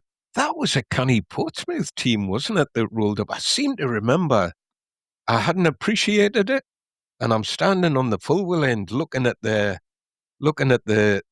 team sheet, you know, looking at their boys and thinking, oh God, I didn't realise he played for them. So I'm sure Mark Chamberlain played for them. He was a player. Raoul was like Mark Chamberlain. I'm sure he played that day. And the boy that absolutely ruined with in that playoff final in 1990, Alan McLaughlin, he was playing for them, wasn't he? He was a bloody good player. Him. He was. I hadn't appreciated because we did need. I think there was a combination of results that could work against with. I can't remember exactly what that was, but having strolled up thinking, I'm sure we can do this. It's just Portsmouth, they're bad travellers. And then I arrive on the Fulwell Terrace and I'm looking at their team warming up thinking, shit, I didn't realise he played. No, you're absolutely spot on. Mark Chamberlain, who was obviously a former England winger, was in the side that day. Guy Whittingham was their big threat. Yes. They signed him from the army, I think, from memory. And he was just, he couldn't stop scoring goals. He was a phenomenal goal scorer. They had, Paul Walsh, and, for people who maybe just know the name but don't know Paul Walsh as a football player, he was a very skillful forward, wasn't he? But he could score goals, he could set goals, he could go past people. He'd been at Spurs for a long time, played for England. He was a high caliber forward. We had Bjorn Christensen, who'd been at Newcastle. Benny Christensen, he was for them as well. Decent player as well. You mentioned Alan McLaughlin, who, of course, had scored, put the shot in for the Swindon goal at Wembley in 1990, but he was in midfield, and he always seemed to get a goal against us in games. And Kit Simons, who, of course, was assistant manager Sunderland under Chris Coleman, he was centre-half that day for them, so they had a pretty good side. But I think we pretty much helped by Guy Butters getting sent off after half an hour. He was the centre-half. He'd been in Spurs as well, I think, from memory. Then Paul Walsh got booked on 58 and sent off on 69. I think from memory, they were both for dissent. Yeah, because he was fiery. He was that sort of character, but there you go. I always thought he was a little bit like, played a little bit like Eric Gates, Paul Walsh. Yeah. He had flicks, touches, probably a bit quicker than Gatesy, but similar character maybe as well. Wee bit more fiery. But, aye. Pretty much 2 years earlier, Paul Walsh had played in Spurs' winning cup final team. So he played in the final at Wembley. Yeah. That's the level we're talking about. Apologies if you've already said this, Martin, but we're talking about how good a side Portsmouth are. I think them losing this game stopped them getting promoted. They were right up at the top. They brought they brought a massive away following, relatively speaking, for the distance. So yeah, had they not had a couple of players sent off, it could well have been different. And I want to say Martin Gray's goal was a cracker. I think it was dribbled through towards full end, didn't he? No, I thought it was dribbled through as in beat his men. I thought you meant the shot dribbled through. No, I thought it was. Sorry. I think it was a decent shot in the end of his run. Yeah, well, at the end of the season, you're absolutely spot on, Andrew. Portsmouth failed to go up. They finished third on goal difference to West Ham, who were in second place. Yeah. We managed to stay up by a point. So below us, Brentford and Cambridge both finished on 49. We finished on 50. And we went, so I think there was one game left after this, wasn't it? It was Notts County. And we went down to Meadow Lane the next week, completely flopped in every bloody direction. And, you know, it was days before phones. You were relying on somebody with a little radio telling you the score. And was, I'm sure, very late on, West Ham obviously needed the win to go up at the top of the table. They were playing Cambridge, I think, from memory. And I'm sure pretty late on, West Ham scored against Cambridge to either equalise or go in front. But that goal meant that we stayed up and they went down. But bloody hell, it was it's all so coming close. back. Yeah, close. Dangerous. I think Butcher took some stick that day at Notts County as well, didn't he? Off the Sunderland fans. Deservedly so. I'm sure our young'un was at that game, and he came back saying he got absolute pelters off the Sunderland fans for the performance. Yeah, there was no lap of honour that day. Yeah, the story, Andrew. Sorry, Kelvin. It was following on from your brother's point. Really, the story is that it was only after the game that the players truly kind of gave up on Butcher because of his behaviour after the game, and once they were in the changing rooms, I think they were expecting a bit more of a reaction from him, and he was just like shell shocked. I think one or two players have even suggested he was crying. Whether that's true or not, I don't know. But yeah, such a fiery character. They were expecting a kind of like, bloody hell, lads, we've got away with one there. We're going to have to come back next season and work our socks off. There was none of that.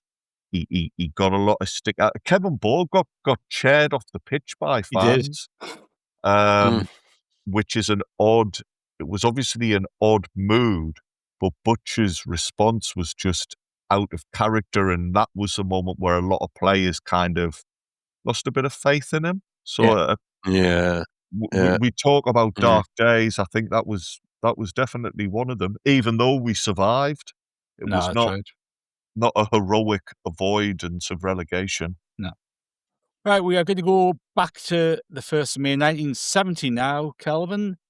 And a big European night at Roker Park. Absolutely humongous European night at Roker Park. Our first competitive European game versus the Italian giants of Lazio. What a night this should have been. Could have been, but I don't know. So we played them in the Anglo-Italian Cup, it was the first year of that competition.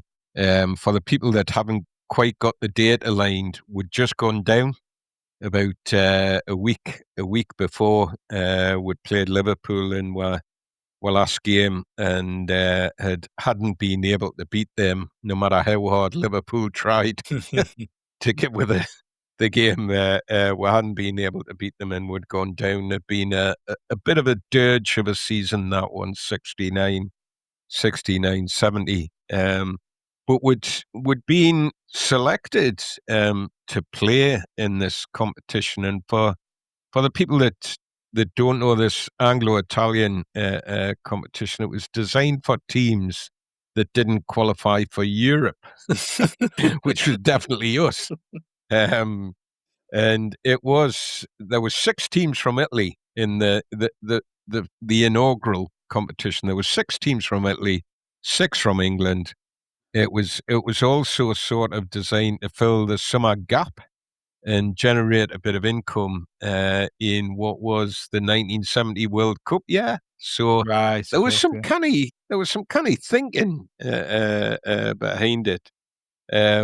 The English teams, they were invited by the Football League, and it was kind of difficult to work out exactly what the criteria was for being invited. But often it was sides. It went on to be often sides from out with the top flight.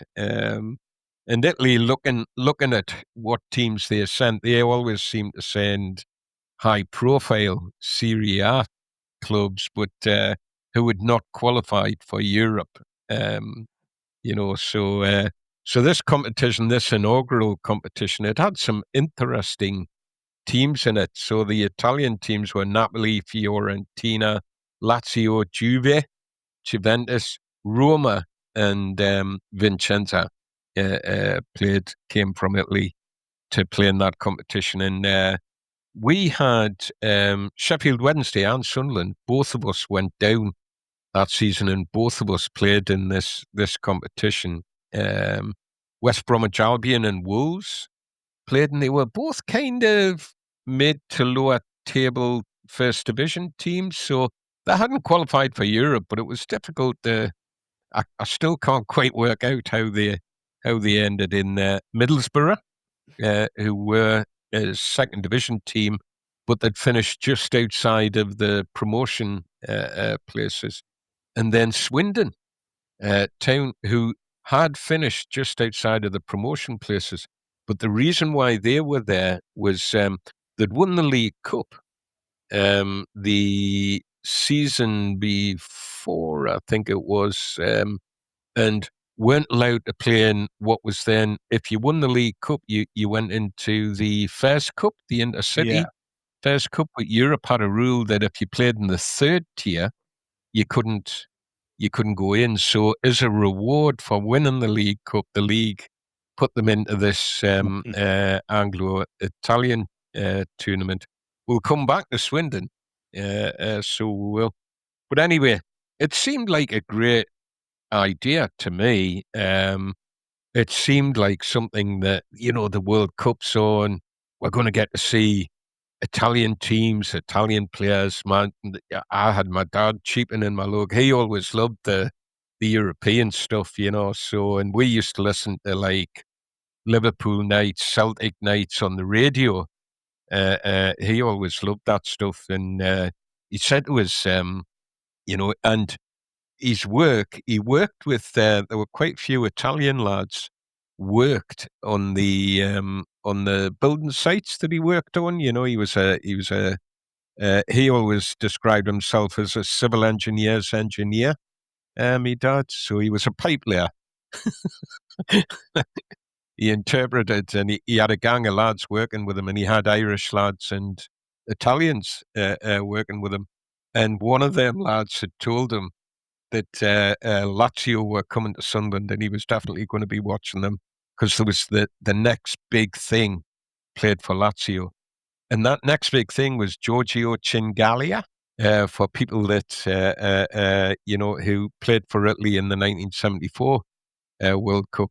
So I've got this idea that this lad's, he's like a mysterious Gallus Italian forward, and never did a lad. It was a bit like the Emerson Tome effect, the Brazilian centre-half Emerson Tome. You think you're getting something a bit different, and he rolls in and he's exactly like every other English centre-half. you've ever seen. Well, Chingalia looked like every other British centre forward you'd ever seen. He was a great big lad. He just looked, and his nickname in Italy, they called him Long John after John Charles, who Chingalia, he'd actually been brought up in Swansea. I never knew anything about this. This boy, I remember him in the '74 World Cup and thinking, wow, this lad's a great player. Great Italian player, he was born in Italy, but born up in Swansea, and started his football in Swansea. I think he signed for Swansea, and then went off to play in Italy. Anyway, I digress as I love to do. But Giorgio Chingalia was one of the players that was coming, and I was intrigued to get a look at this lad.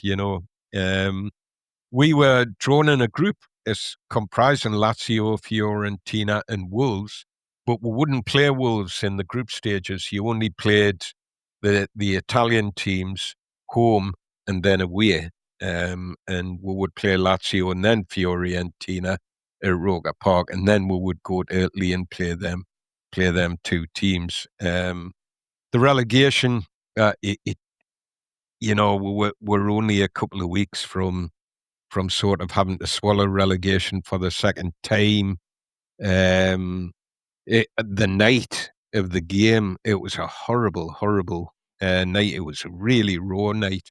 I remember I definitely went underdressed to that game. It was a time as a laddie where the fashion was sort of on us, and I would go with me Harrington jacket on, and I could have done with me bloody Parker that night. I tell you, it was a horrible, horrible night. And the crack locally, the tournament hadn't been particularly well publicised in the press. There was no great write up about this tournament in the press.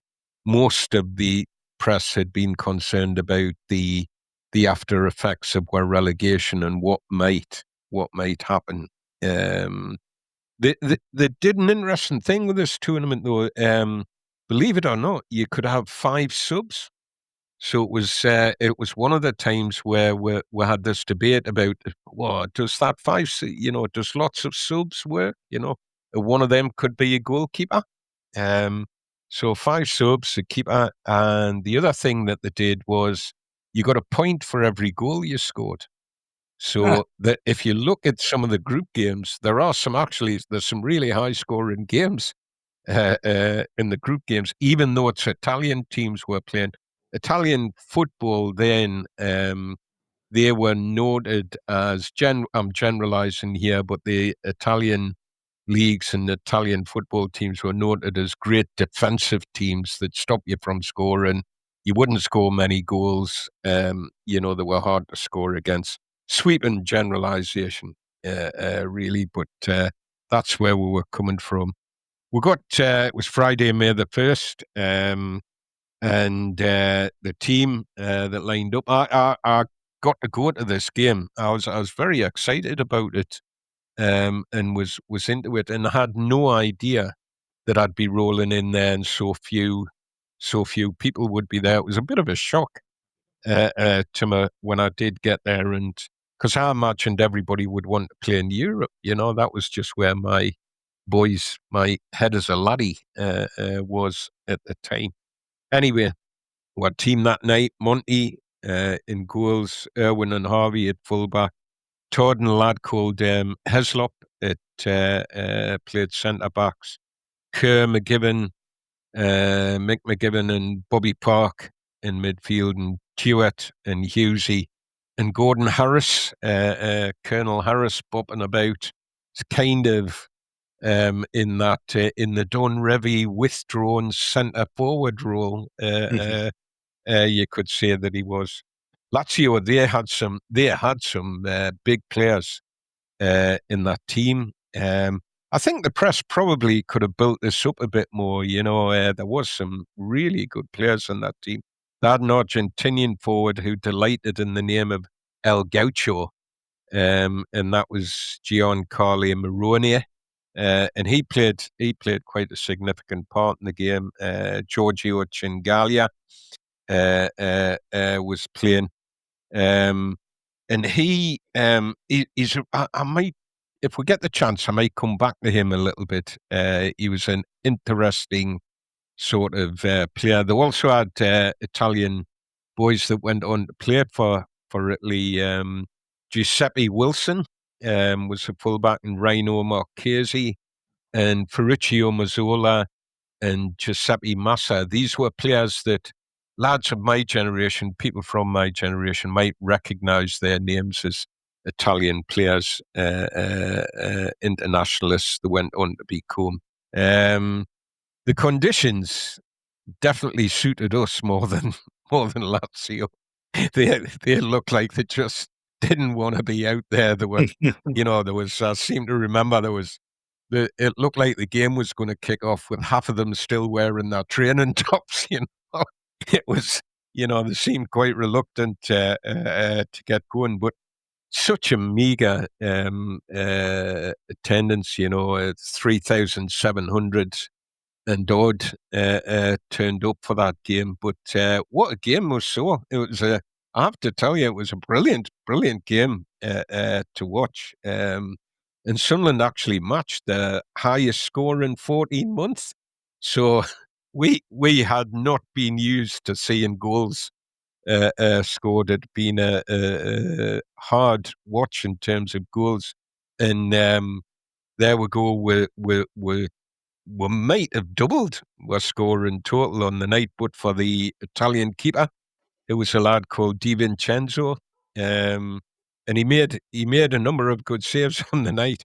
But I always remember reading the next day. I was reading the newspaper report out to my father the next day, and Len Hetherington said about him. I'll just read you this little bit. I was tickled at this. He says he was talking about Di Vincenzo. Playing really well, and he says his method of dealing with power drives, especially from Gordon Harris. Gordon Harris had a ferocious sort of belt on him with the ball. He said would have given most British managers the willies, but at least he managed to get the ball clear. So there you go. Di Vincenzo's given every British manager the willies. He did intrigue me. Di Vincenzo. It was one of the little surprises for me on the night because I used to love the Russian keeper Lev Yashin. Was always one of my favourite intriguing football players. And when I turned up, there's Di Vincenzo, all kitted out in black. Yeah. And Lev Yashin's nickname was the Black Spider because he used to wear black. Now, this was in an era where the only person that wore black was the ref, But this keeper was all kitted out in black, and he was a flamboyant kind of character in the goal. He was not a cool customer, but he was entertaining. I have to say, and he was the thing that Len Hetherington was referring to. His style. And it wasn't something that you saw a lot of in football from keepers at that time, was he just punched everything. So when Harris was firing in shots, and he must have fired in about 6-7 blockbusters, they'd be coming straight at Di Vincenzo, and he just punched it. He didn't catch it. So I'm not talking about a cross coming in and I'm tipping it away. I'm talking about the ball's coming right at him. We're used to Monty grabbing everything, and this boy's like right hooking and left hooking these balls out. It was sort of entertaining in a funny sort of way, but we had the best of the game and created three or four really good chances before Dennis Stewart opened the scoring. Billy Hughes had headed down for Bobby Park, fired a shot in, and the ref. It was blocked. It wasn't the goalkeeper. It was the defender blocked it. And Dennis Stewart, one of his attributes was he was electric. He had electric takeoff, He could put yards between his marker and him at like the click of your fingers, And this ball went loose. He was great at this in the box. He just was on it and the ball was in the back of the net before you had a chance to sort of think, what's he going to do with that? It was a very, very good goal, but a goal that would seen the type of goal would seen Chewat score. Man of the match in this game, and you'll think 3-1, great attacking game, which it was. Who would be your man of the match? One of your forwards, one of your midfielders. Big C. Sherwin. What the game he played. The world's first wing back. Just spent the whole game charging down his right flank. He spent more time. We're talking the other week about Gary Bennett, who, you'd look up and think, where's Gary Bennett? Where he's like that. He was a right wing, centre forward. He was just, and he was hard to miss, Cease, because he had a receding hairline and he was a great big boy. He had the Bobby Charlton hairstyle, at one time. But, he's a very good crosser of the ball. He used to charge down his flank but then every so often, and I was talking about another player that used to do this, Joe Bolton, he would just tuck in, he'd step in, but he always had to bring the ball back to his right foot.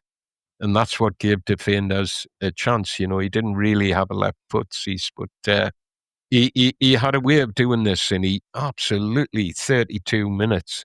He come herring down his wing, and I mean, it was great for the crowd when he used to do this because you couldn't miss him. He's a great big thundering charge down the ring, and the crowd are, go on, Cease lad, go on, boy. And and he steps in and hammers this ball shot, but it's right at DiVincenzo, And of course, the boy just did what he'd done most of the game. He just fists the shot away. He could have grabbed it, The ball's not going to blast a hole through his big fat belly, For God's sake, just grab it. But he punches it. And I'm really pleased he does because he punches it.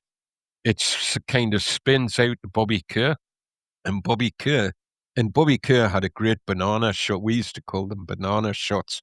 He could curl the ball, and he just puts a beautiful curl on this ball into the back of the net. It was a really, really good goal. 2-0 up at half time, seventh heaven. I've been, we've had a dirge of a season, hardly seen a goal, and here we are getting excited. 3,000 odd of us jumping up and down and thinking, this'll do. It was brilliant. Lazio came out second half, and Chingalia and Moroni started the second half really well, and they put a couple of bits and bobs together, and then they set up a young lad called Gian Piero Gio, who was another sort of, look him up. His history is quite interesting in terms of Italian football, and they set him up running into the box, and he just smashed the ball past Monty. He never had a chance, but it was a smooth setup. It was like extra virgin olive oil, boys. It was so smooth. And Chingalia, he was putting himself about as well. He's a big lad. He wasn't frightened of a bit physical challenge, and he was putting himself right about. His comparison to Long John Charles, I didn't have him like that. I would have said more to you, think Vic Hallam. That's kind of where we're at here, a bit of a battering ram of a centre forward, but quite a bit of skill about him as well. And for a big lad, he had a great touch, and he sets another chance up for his strike partner Moroni, El Gaucho, as the Italians called him, and he struck the Moroni strikes this shot, and it's 2-1, and he strikes this shot, and it kind of bends over the top of Monty.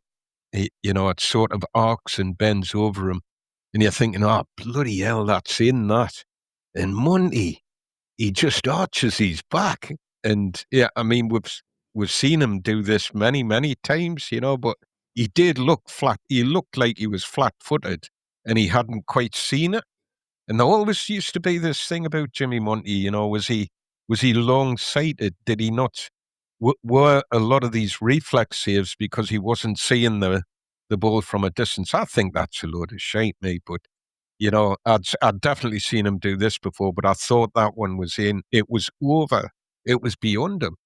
And he just arches his back and one-handed tips the ball away. What a bloody save it was, I mean, it was behind him, and he still got his hand to it and kind of punched it out the goal. That would have been 2s each if that one had gone in.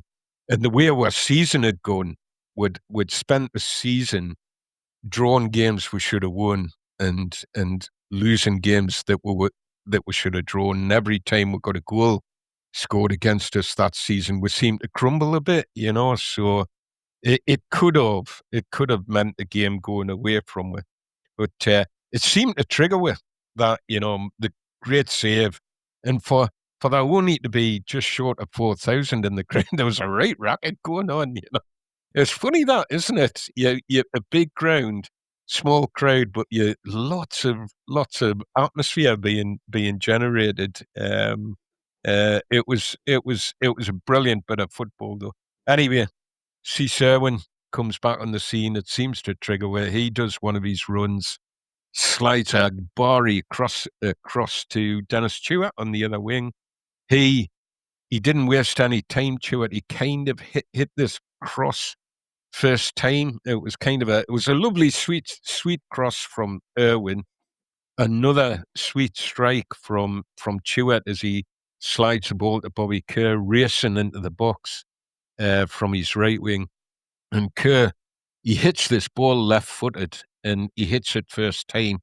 Bari strike, lovely bit of football to get the ball there to him, and it flies past DiVincenzo for the third goal.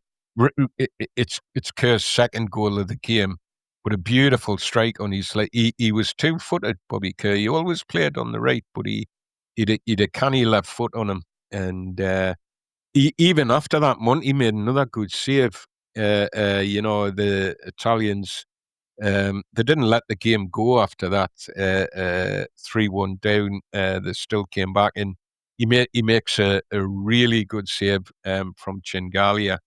But most of the actions up the other end with DiVincenzo doing the punch ball stuff, he makes good saves from Kerr, from Bobby Kerr again, from Billy Hughes, from Gordon Harris, who had a number of thunderbolts at him.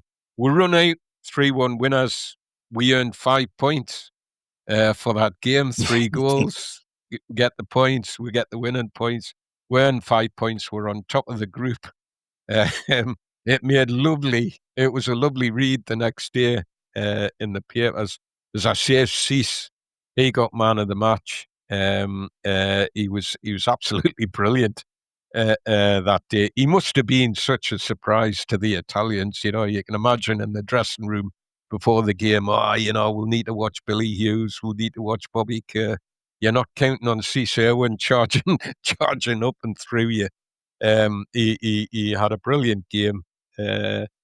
We didn't go much further in the game, and I didn't get to the Fiorentina game. I was still relying on adults to get me to games from Waterford, and I really wanted to go to it after that game. It was it really was a brilliant game to watch. But we played Fiorentina at Roker Park on the 9th of May, about a week later, and there was just short of 6,000 turned up for that. I mean, the tournament just hadn't caught the imagination of the Sunderland public, and I suspect the relegation had taken some of the wind out of our sails. The club needed 11,000 to break even on these games, and so we were getting nowhere near the numbers through the door to justify the games in terms of financial revenue, and we lost both games in Italy in the return fixtures. It just didn't. The tournament just didn't seem to grab people at that point. But the tournament itself, I have to say, there were some decent crowds.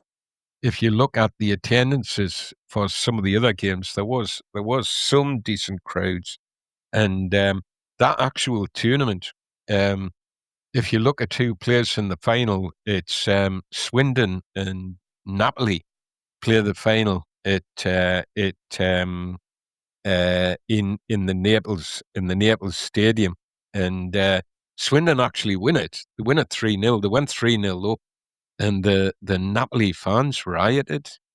And there was a load of damage caused to the stadium. I can remember seeing this on a news broadcast at the time. The Swindon players getting pelted.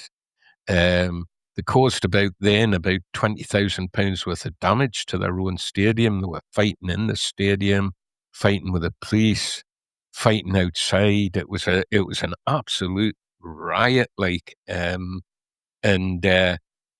there is a Sunderland connection to the 3-0 win.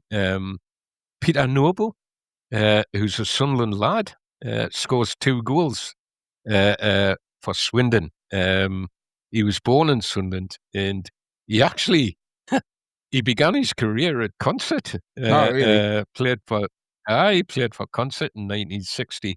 He was a painter and decorator, and played for Concert from 60 to 64. I think Concert had a really good team in 62, 63. I think they won their league and what have you. And he played in that team, and then he went to Newcastle, and then landed at Swindon, and he scores the 2 goals. Does Peter Noble's name mean anything to you, lads? Can you remember him at all? Has he come up in any other context? Wasn't he from Not Concert? that you can think of. He wasn't from Concert. He was Sunderland born, but he ended up playing in for Concert. I know you're taking the mickey out of me there. Come on, man. Yeah. Any of you played Trivial Pursuit? Yes. Did you play Trivial Pursuit in the day? Oh, yeah. There used to be a question about Peter Noble in the first edition of Trivial Pursuit. How's this for trivia? There used to be a question about Peter Noble, and he was a great penalty taker, and he never missed a penalty, and he took 28 in his career. Wow. And he never missed a penalty, and there used to be a question in Trivial Pursuit in the first edition about him. And I used to love when it used to come up, because it was the one thing I could bloody remember was why 28. But he was a player that if you look at who might we be buying, who are we interested in, he did keep coming round, Peter Noble. You know, we might have a wee bit dabble with and see if we can get Peter Noble to play. He was a canny player. He'd have joined the receding hairline set of players, but he was a canny player in his day, and that was him. 2 goals for Swindon in the inaugural Anglo-Italian Cup final.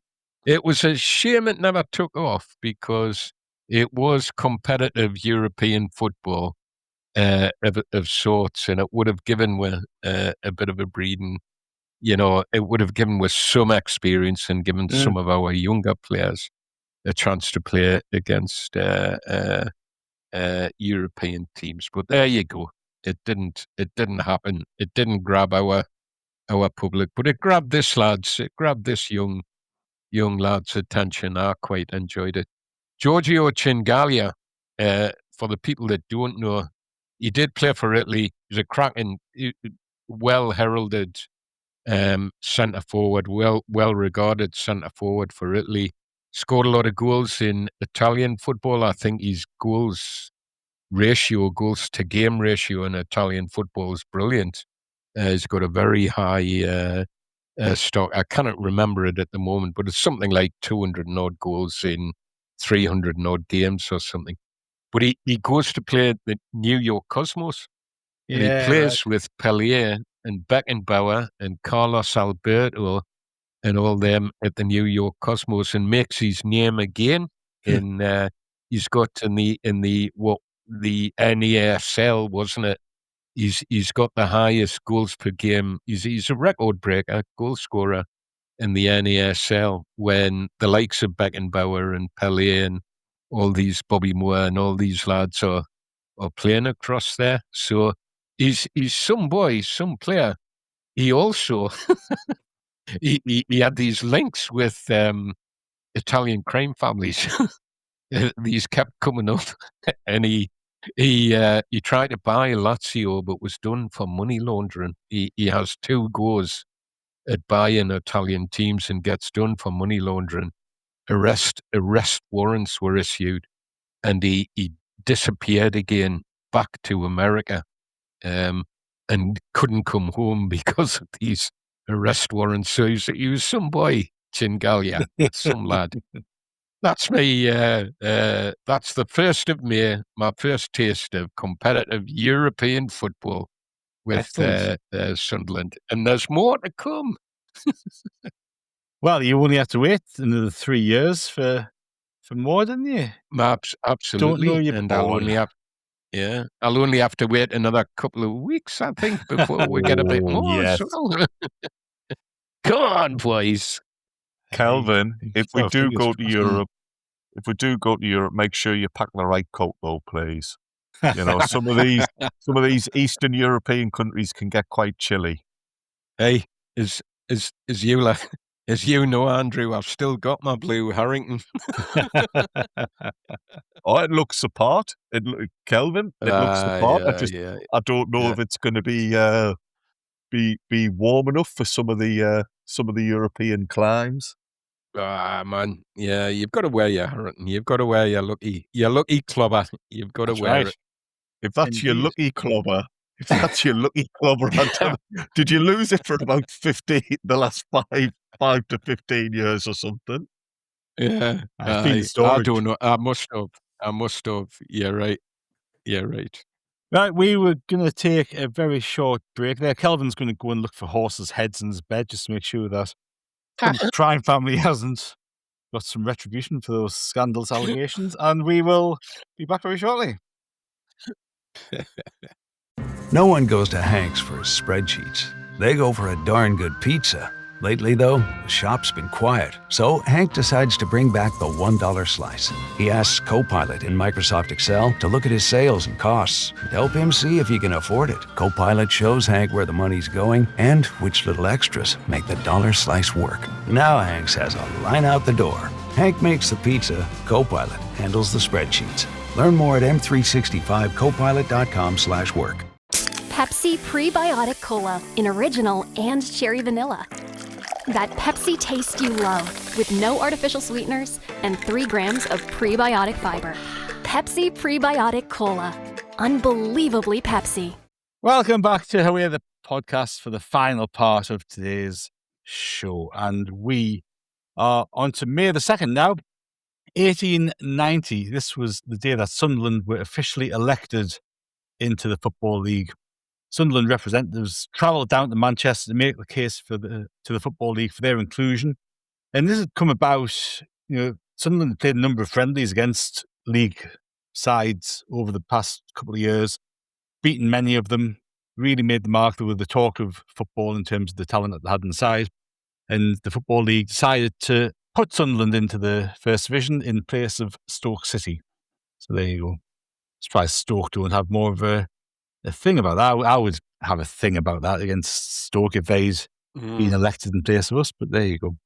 1925, Charlie Buchan made his final appearance for Sunderland. It was 1-1 draw at home to Burnley.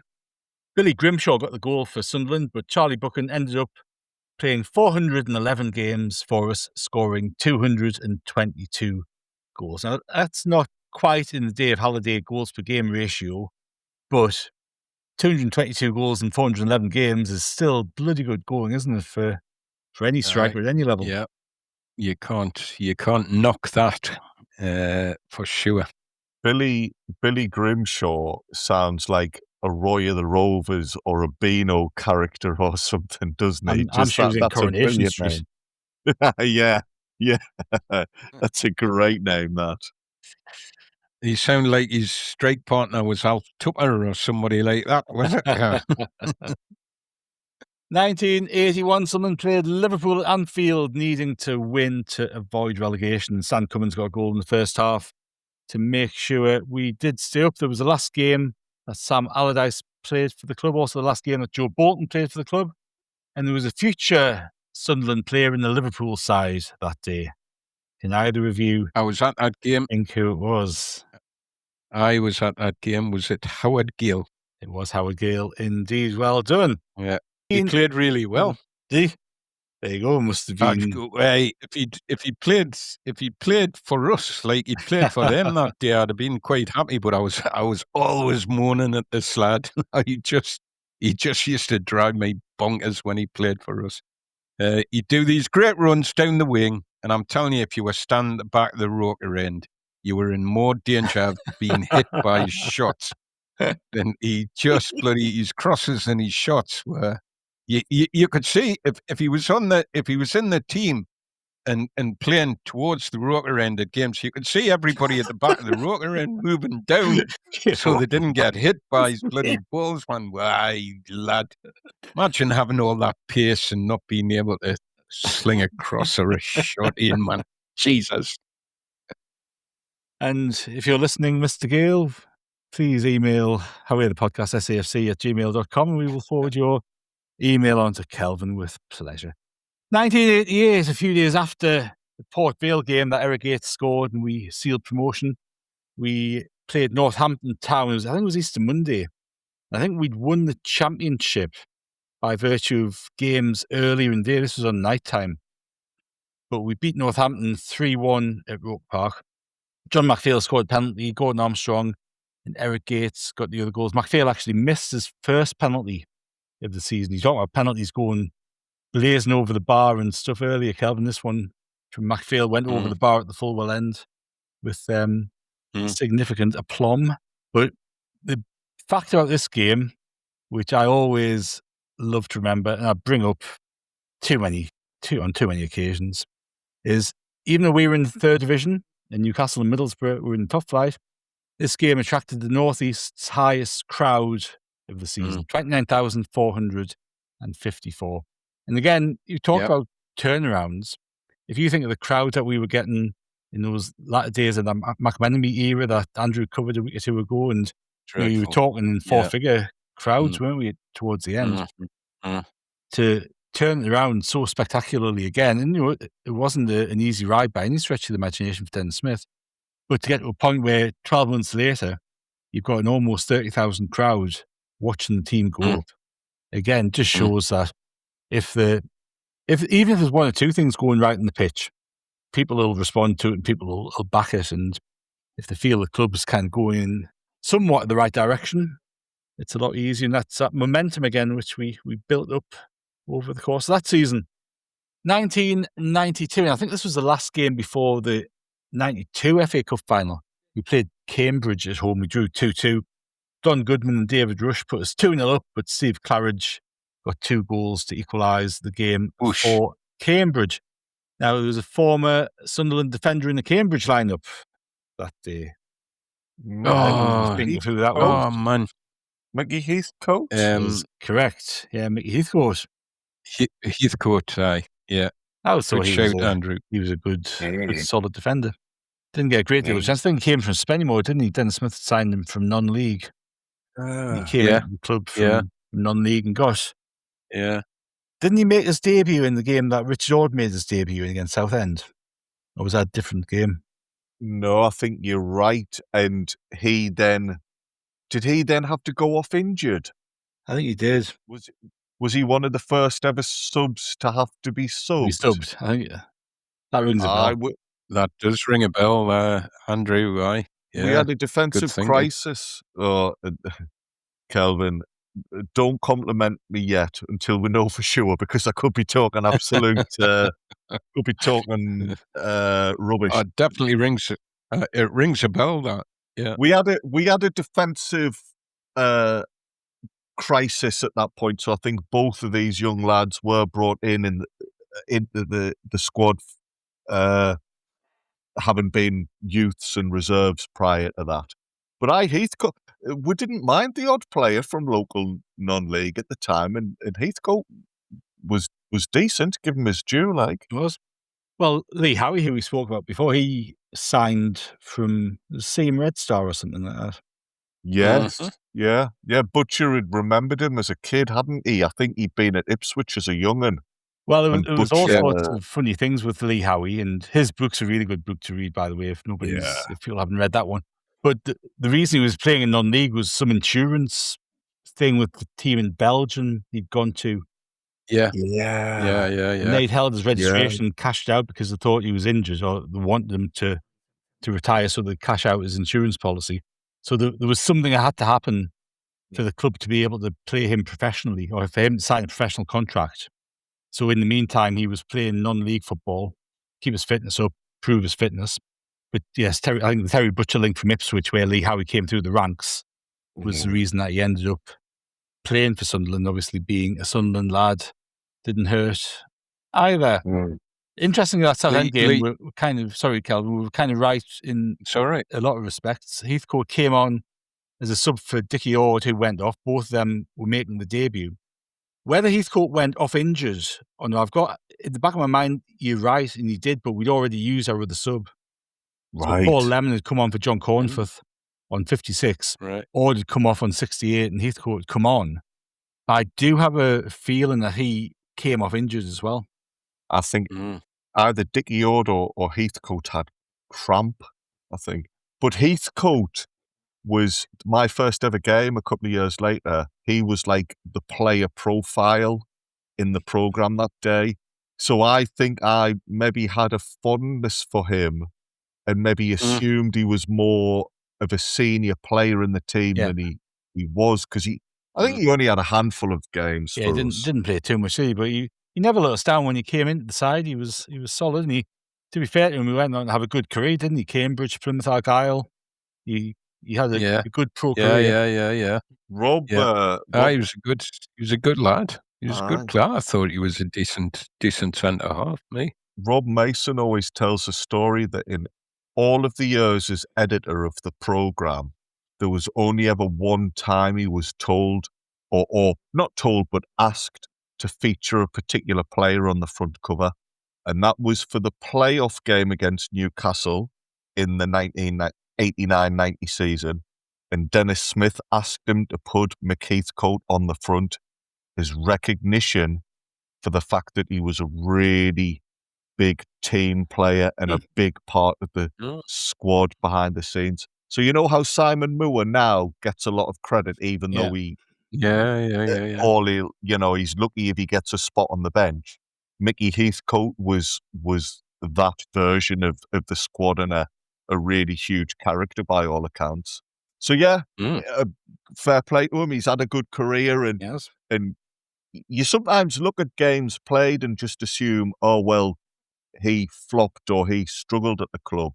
But they might have a significant role behind the scenes. You don't always know, do you? No, that's exactly right. And May the 2nd, 2015, Georgie Gomez got 2 pens and beat Southampton 2-1 under Dick Advocat. Moving on to May the 3rd, in 1884, Sunderland won our first ever trophy. This was the Durham Challenge Cup, and we beat Darlington 2-0 at Birtley. Joyce and MacDonald were on the goal scoring trail on that occasion. They give us a trophy, but apparently we didn't get the trophy on that day. They didn't actually have the trophy there on that day, so we got that a few days later. 1986, we beat Stoke 2-0. Mark Proctor and Frank Gray got the goals. Steve Bold and Keith Burchin were in the Stoke side. We needed to win to be certain of staying up, but ultimately it didn't matter in the end because other results went our way and we survived for a brief spell anyway. Was that then, and we will keep this brief because we've done it already, was that the famous Laurie McMenemy waving of the hanky? No, that was the Sheffield United game, wasn't it, the season after? I thought. No, I think that was, he did that the season before he left. He waved the hanky the season before he left. I'm sure he did, because it was the stupid way to end the season. What year was this? Really Sorry. So that was 86, so the 85-86 season, so his first season in charge. I think that might have. Yeah. Yeah, that would make sense timeline-wise. Apologies, sorry, I've yet again I've derailed us, and I might be talking rubbish. No, I think you're right. I've gone for the double there. I was kind of I was remembering it as a surrender, I'm off kind of thing, but it wasn't. No, it was. I think it was a bizarre kind of like acceptance that it's not being good enough, and it was just completely the wrong tone. It missed its mark. It totally missed its mark. It's like McMenemy's spell and charge. 1997, this is our last ever league game at Roker Park. Everton, we played and we beat them 3-0. Paul Stewart, Chris Waddle, the brilliant free kick. I can still see that ball shooting towards me if the net hadn't stopped it.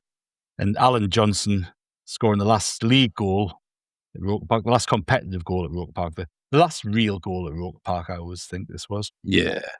But that was again, that was one of those, it was such a fitting performance for being the last game at Roker Park, and everything that kind of went around it. Obviously, the last league game at Roker Park, if I wouldn't be pedantic about it. But also, we were fighting to stay up, weren't we? So the game had so much hanging on it. And we played really well that day. We got a great win. And you kind of, this is all going to work out. We're going to stay up in the last season of Roker Park. We're going to go into the Stadium of Light as a Premier League side. We just need to go over the line, and we didn't quite manage it. But I walked out the ground that day convinced we were staying up. Absolutely convinced. Yeah. Me too. Fools, aren't we? We're fools, never learn. 1998. Fools. We won 2-1 at Swindon Town. But even though we finished on 90 points, we didn't get an automatic promotion place, and we had to go into the playoffs where we faced Sheffield United and then ultimately played Charlton in the final. And in 2014, on May the 3rd, Gus Poyet's team beat Manchester United 1-0 at Old Trafford thanks to a goal from Seb Larson. May the 4th, just around, it's an 8-day week this week because we're rounding off the whole calendar. 1964, we beat Southampton 4-0 at Roker Park. Johnny Crossan got a hat-trick and Jimmy Davison got the other goal. 1991, we played Arsenal, drew 0-0 with them at Roker Park, and really we needed to win to have a good chance of staying up. We had a tough ask, though. I think Arsenal were the league champions that year, weren't they?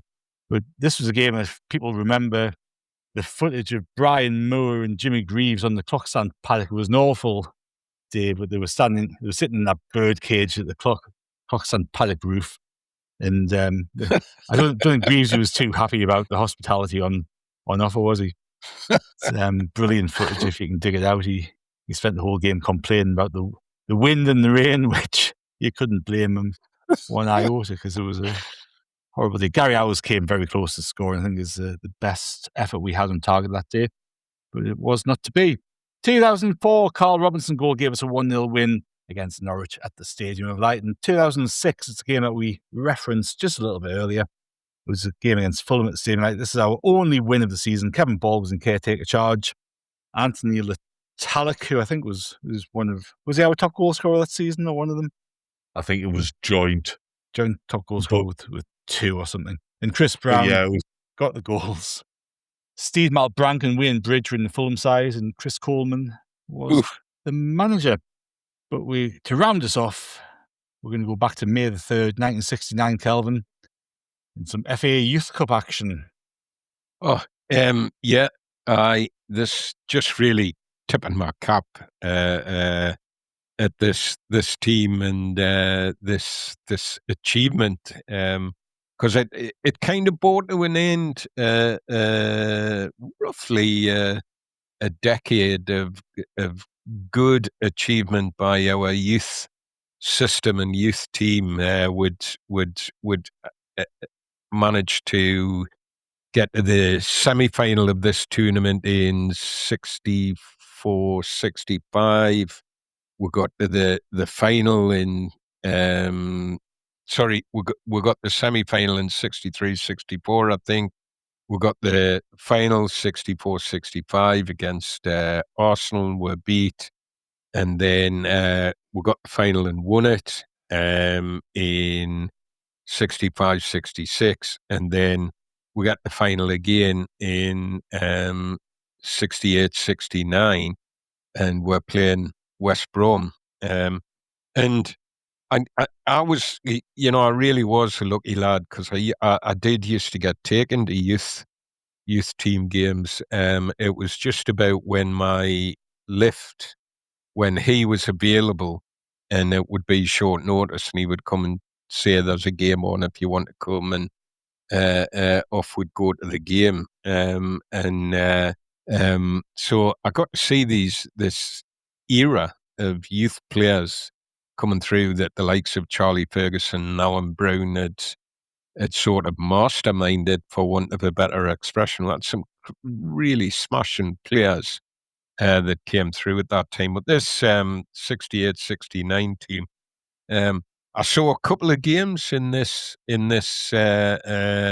Youth Cup campaign at Roker, and I was dead lucky because I saw the high scoring games where we beat Millwall 4-1 in a game, and in one of the ties, and then we beat Bournemouth in the semis 5-1 as well.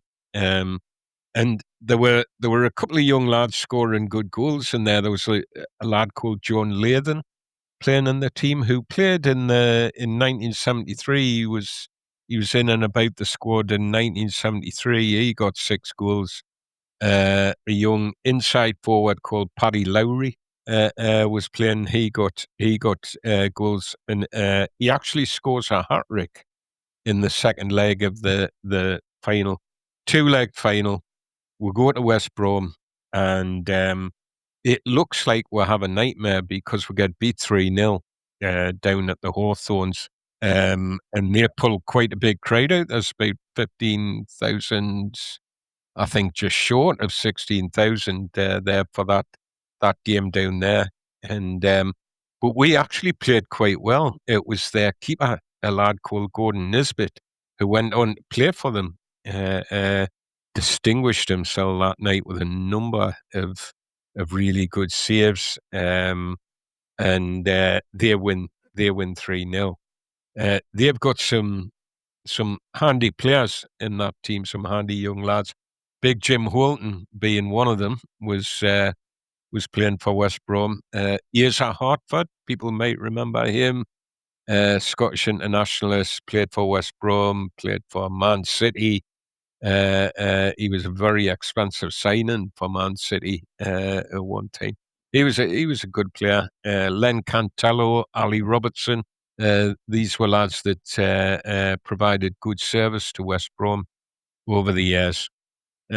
So we'd bring them back. We'd bring them back to Roker Park. We're 3-0 down. You're feeling like the tie's gone. The coach at that time was Billy Elliott, but Alan Brown took a right interest in the youth team at that time, and they put them up in the hotel the night before the game. I think it was the Seaburn hotel. They put them up in to give them that big game effect. It was quite interesting because before the game in the papers, Billy Elliott was still saying this game's not gone. We actually were just a bit unlucky at in the first leg. We still think we can get this game back. I always remember Richie Pitt played for this team, and I remember years later reading something from him where he said Billy Elliott had just hammered into them, get the first goal, and we'll do this lot. We're good enough to do them. So the team, I'll read our team out so that people know who we're talking about here. With Swinburne in goal. Keith Coleman was the captain. He was playing right back that night. Coleman was an interesting fullback because he could play both sides. He was a good footballer, Keith Coleman. There's a young lad called Bob Lunn who played, but he never moved on to senior football. Bob Lunn, he just played for the youth team. Richie Pitt and John Tones played at the back. In midfield were Paddy Lowry, Mick McGibbon, and Bobby Park. There was another lad called Richard Taylor. Park and Taylor used to kind of interchange because Park was hitting his straps with You know, he was on the fringes of first team football. He was that good a player. Then we had Colin Beasley, John Lathan, and a lad called George McDermott playing up front.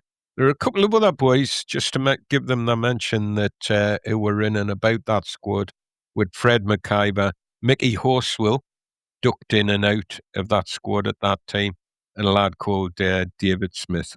So 6-0, we get them to Roker Park, and you're thinking we need to get the first goal. There's about just short of 9,000 fans in there. That probably would have been more if it hadn't have been for the 3-0 battering that it looks like we took in the first leg. But players, for us this night, I was at this game, never forgotten it. You're not expecting to claw back a 3-0 deficit, but we do it in fine style, and we do it with a bit of help from West Brom, who we scored 2 goals in the first 20 minutes.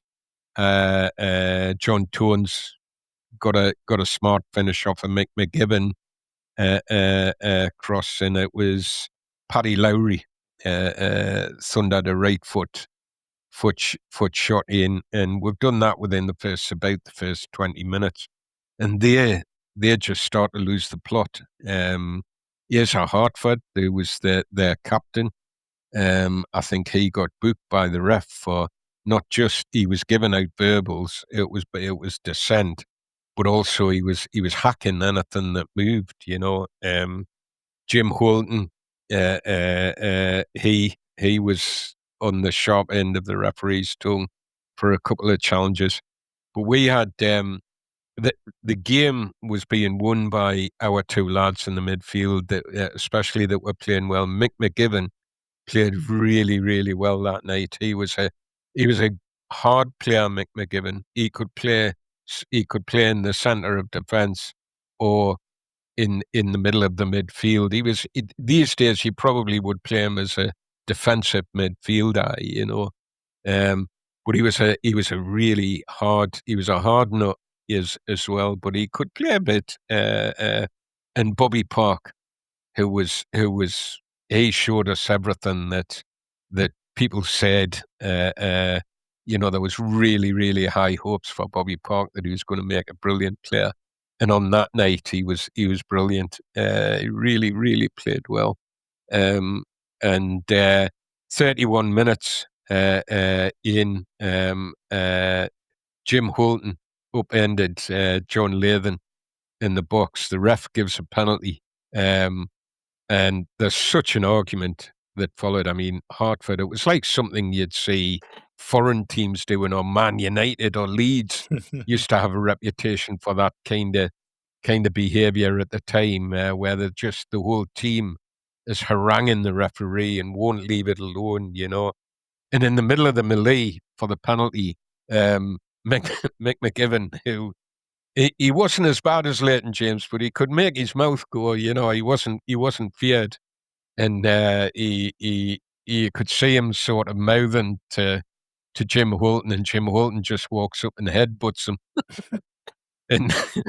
and down he goes. I mean, I was quite surprised to see him go down, because he wasn't a boy that easily went down, Mick McGibbon, but he does go down.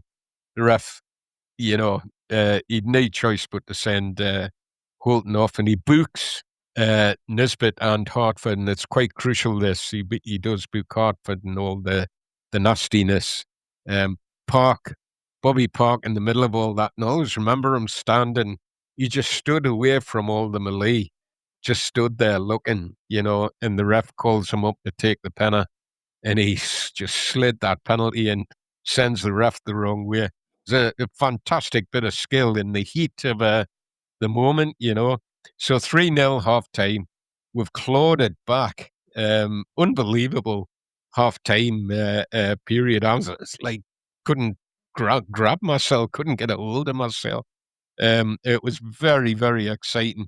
The first leg advantage wiped out. It was all Sunderland after that. John Lathan, he played really well that night as well. He was sharp. He was creating stuff. He was moving their defenders. Mick McGivern, probably, great game he had. And here's a Hartford. He was warned by the ref right after half time. I thought the ref was being quite lenient with him, but you could see his mouth going. And he puts in a horrible tackle on the young lad McDermott that was playing on the wing. And the ref had he literally had no choice. I've told you 2-3 times to screw the nut lad, and so he sent him off. That's us playing 9 men, and it was just all us. It was a shame in a way that, we'll always be remembered for winning that game against 9 men. But we clawed that back to 3-0. We clawed back their 3 goals with just about the whole team on the pitch. It was just before half-time that Holden went off. The game was heading in our direction anyway, I would say to you. Beasley scores a goal. It's like a cross-come shot that Nisbet, who played well on the night, just missed. Lowry, he gets a goal from Mick McGivern again, makes a great run out of defence, slips the ball to Lowry. He absolutely blasts this ball in. He was a really good goal scorer, Paddy Lowry, when you give him a chance. And he makes it 6 from another McGivern run. And that's his hat-trick. Paddy Lowry gets the accolades as having scored the hat-trick. And we won the FA Youth Cup for the second time in 2 years. It was a fantastic era. And of that team, only Bob Lone and George McDermott never played for the first team. If you look at those youth teams that come through, there's lots and lots of games for the first team, or you've got players that maybe played a game or two, but then go on to have good careers, maybe with other teams further down the pyramid. It was a cracking era to be watching youth team football. In a game I've never forgotten it. It totally whetted my appetite for success. I quite liked winning stuff. It was a cracking opportunity to see the young boys play, and good memory for me, that one. Excellent stuff, and kind of paved the way for a bit more success, really, didn't it, in the not too distant future with that team? Yep, they did indeed. It ties it nicely that a year ago we started with May 1973, and we're ending this year of On This Week's with a very successful youth team that ended up contributing to that squad. Absolutely. It's almost like we planned it. Oh, it's just, what a well-oiled machine we've been these last 52 sessions, lads. What a well-oiled machine we are. Well, some people might say that. Some people might call us something different. But it's been a bit of a roller coaster, enjoyable ride, hasn't it? It has. Very enjoyable. Martin, a few minutes ago, you said something like, "Fools, we never learn." I mean, that could have been the headline for this the title for this whole podcast. I mean, we've gone on so many brilliant tangents, like Trivial Pursuit, and all of these tangents and digressions and stories. But how many times have we said something like typical Sunderland, or we never learn, or not for the last time this happened? Just a great club with great stories, but every now and again, we've done things in our past where you're just left scratching your head, thinking, "Oh, well, lads." Excellent stuff. And Andrew, I think you've dug out a letter that you found from a very old edition of the Echo, I think, haven't you? Yeah, Again, this has been something we've often spoke about through the podcasts, how the letters pages were the equivalent now of social media and how that's how people aired their views. You might recall one podcast we spoke about an exhibition that was held at Sunderland Arts Centre in the 70s about the club. And I said that from time to time, brochures from that exhibition popped up on eBay, and sure enough, one did, because since doing that recording, I bought a copy. It's a really nice booklet, and amongst it was some letters that were printed in the Echo in the build-up to the 1937 Cup final. So this was a letter to the editor, printed in the Echo on the April 24th, a week before the Cup final. Sir, I am no killjoy, but many of your readers, like myself, are sick to death of hearing and reading so much about this football mania. It is the main topic. The person who wrote this letter would not enjoy listening to some of our content. It is the main topic wherever one goes. How such mad, crazy enthusiasm can be raised over a mere football match is beyond me. Works are laid idle after years of depression. Thousands followed the team to Huddersfield, and now many of the same people are borrowing to pay their way to Wembley and for their tickets, if lucky. I might mention there are tradespeople who are still waiting for settlement of unpaid bills. If such enthusiasm could be raised in the affairs of the country, there might be improved conditions all round. And I just think it was signed off. Sorry, I can't remember if I said this. It was signed off by somebody referring to themselves as disgusted, which is a little more imaginative than Mr. Smith about 20 years later. And bless them, they are peeing in the wind, because nearly 100 years later, this mad, crazy enthusiasm has continued. We're all talking about Sunderland all the time. We prove that on the pod every week. And as for the settlement of unpaid bills, I mean, it's not quite the same, but I can think of the unsettlement of a rather long to-do list that I have in my house of DIY jobs, which just keeps getting put back because those projects can wait. I'm spending all of my time droning onto YouTube and digging out the archives, looking at Sunderland stories from years ago, and I just thought that letter quite summed up what we do sometimes following our football team. Yeah, that's brilliant. And what a way to round off the year of Sunderland history. But we will be back, so this isn't the end for us deep diving into things and looking at different things from the archives. We will be back, and hopefully Chris will be joining us on a more regular basis again, because we're going to be looking into specific things that have happened, whether it's specific matches, incidents, events, speculation, and it might go from the sublime to the ridiculous, the major to the minor, but we're going to be delving into things and hopefully bring a few of the stories that people either may or may not know the headlines of back to life, because there's so much in the rich history of this football club. So many players that we've talked about, touched upon. We talk about Dave Halliday pretty much every week, but we've never done a deep dive really into his career. We've touched upon Charlie Buchan a number of times and talked about his career at Sunderland and even his spectacular life that he led after retiring from football and all that sort of stuff. But there's just so much to get your teeth stuck into. So I think the phrase is we're going to go narrow and deep with some of the things that we choose to focus on. Some people have, well, plenty of people hopefully have listened to this podcast.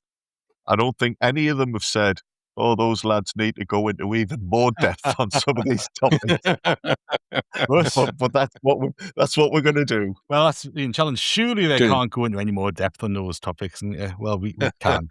We're going to be looking at things from different angles and trying to shed some light on some of the maybe not so talked about things that have happened. So we will be back, I think, on Monday the 4th of May with our first episode in this new iteration. So we will be back with you then. So keep an eye out for that. And of course, all of the On This Week pods that we have recorded over the past year will stay on the podcast feed forever. So if you want to go back, if you miss the format that we've established over the past 52 weeks, if you want to go back and listen to things, because you can still listen to One This Week, can't you? Just dig out last week's episode or last year's episode and relive all of the highs and lows.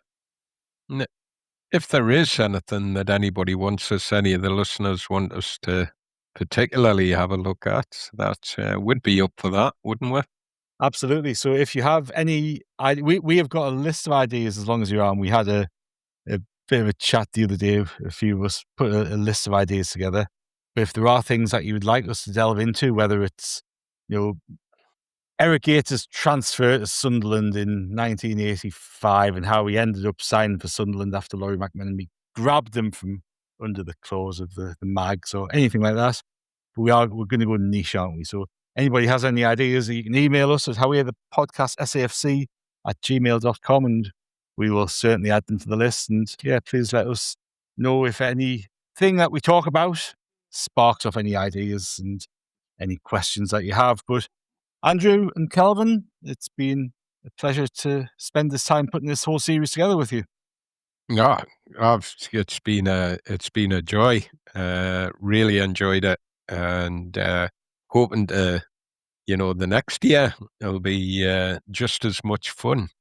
Yeah, we'll be hearing from Disgusted at Roker Avenue. He'll be writing in saying, "Can you lot not pare it back a bit?" Good stuff. No, looking forward to the next year. Me too. It's been like Martin says, it's been a pleasure. It's been a privilege sat here watching yourselves go through some of these stories, just full of admiration and wonderment, and the work you've put in and the work Chris used to put in. I genuinely love being part of it. Grateful for the time, because people have very patiently sat and listened to me talking as well. And let's bring on the next year. Let's see what other stories we can uncover. There will be plenty. In the meantime, we'll be back on How We're the Podcast tomorrow with a Q&A episode. And as I say, we will be dropping the first of our new format next Monday. So look out for that. But in the meantime, it's goodbye from us.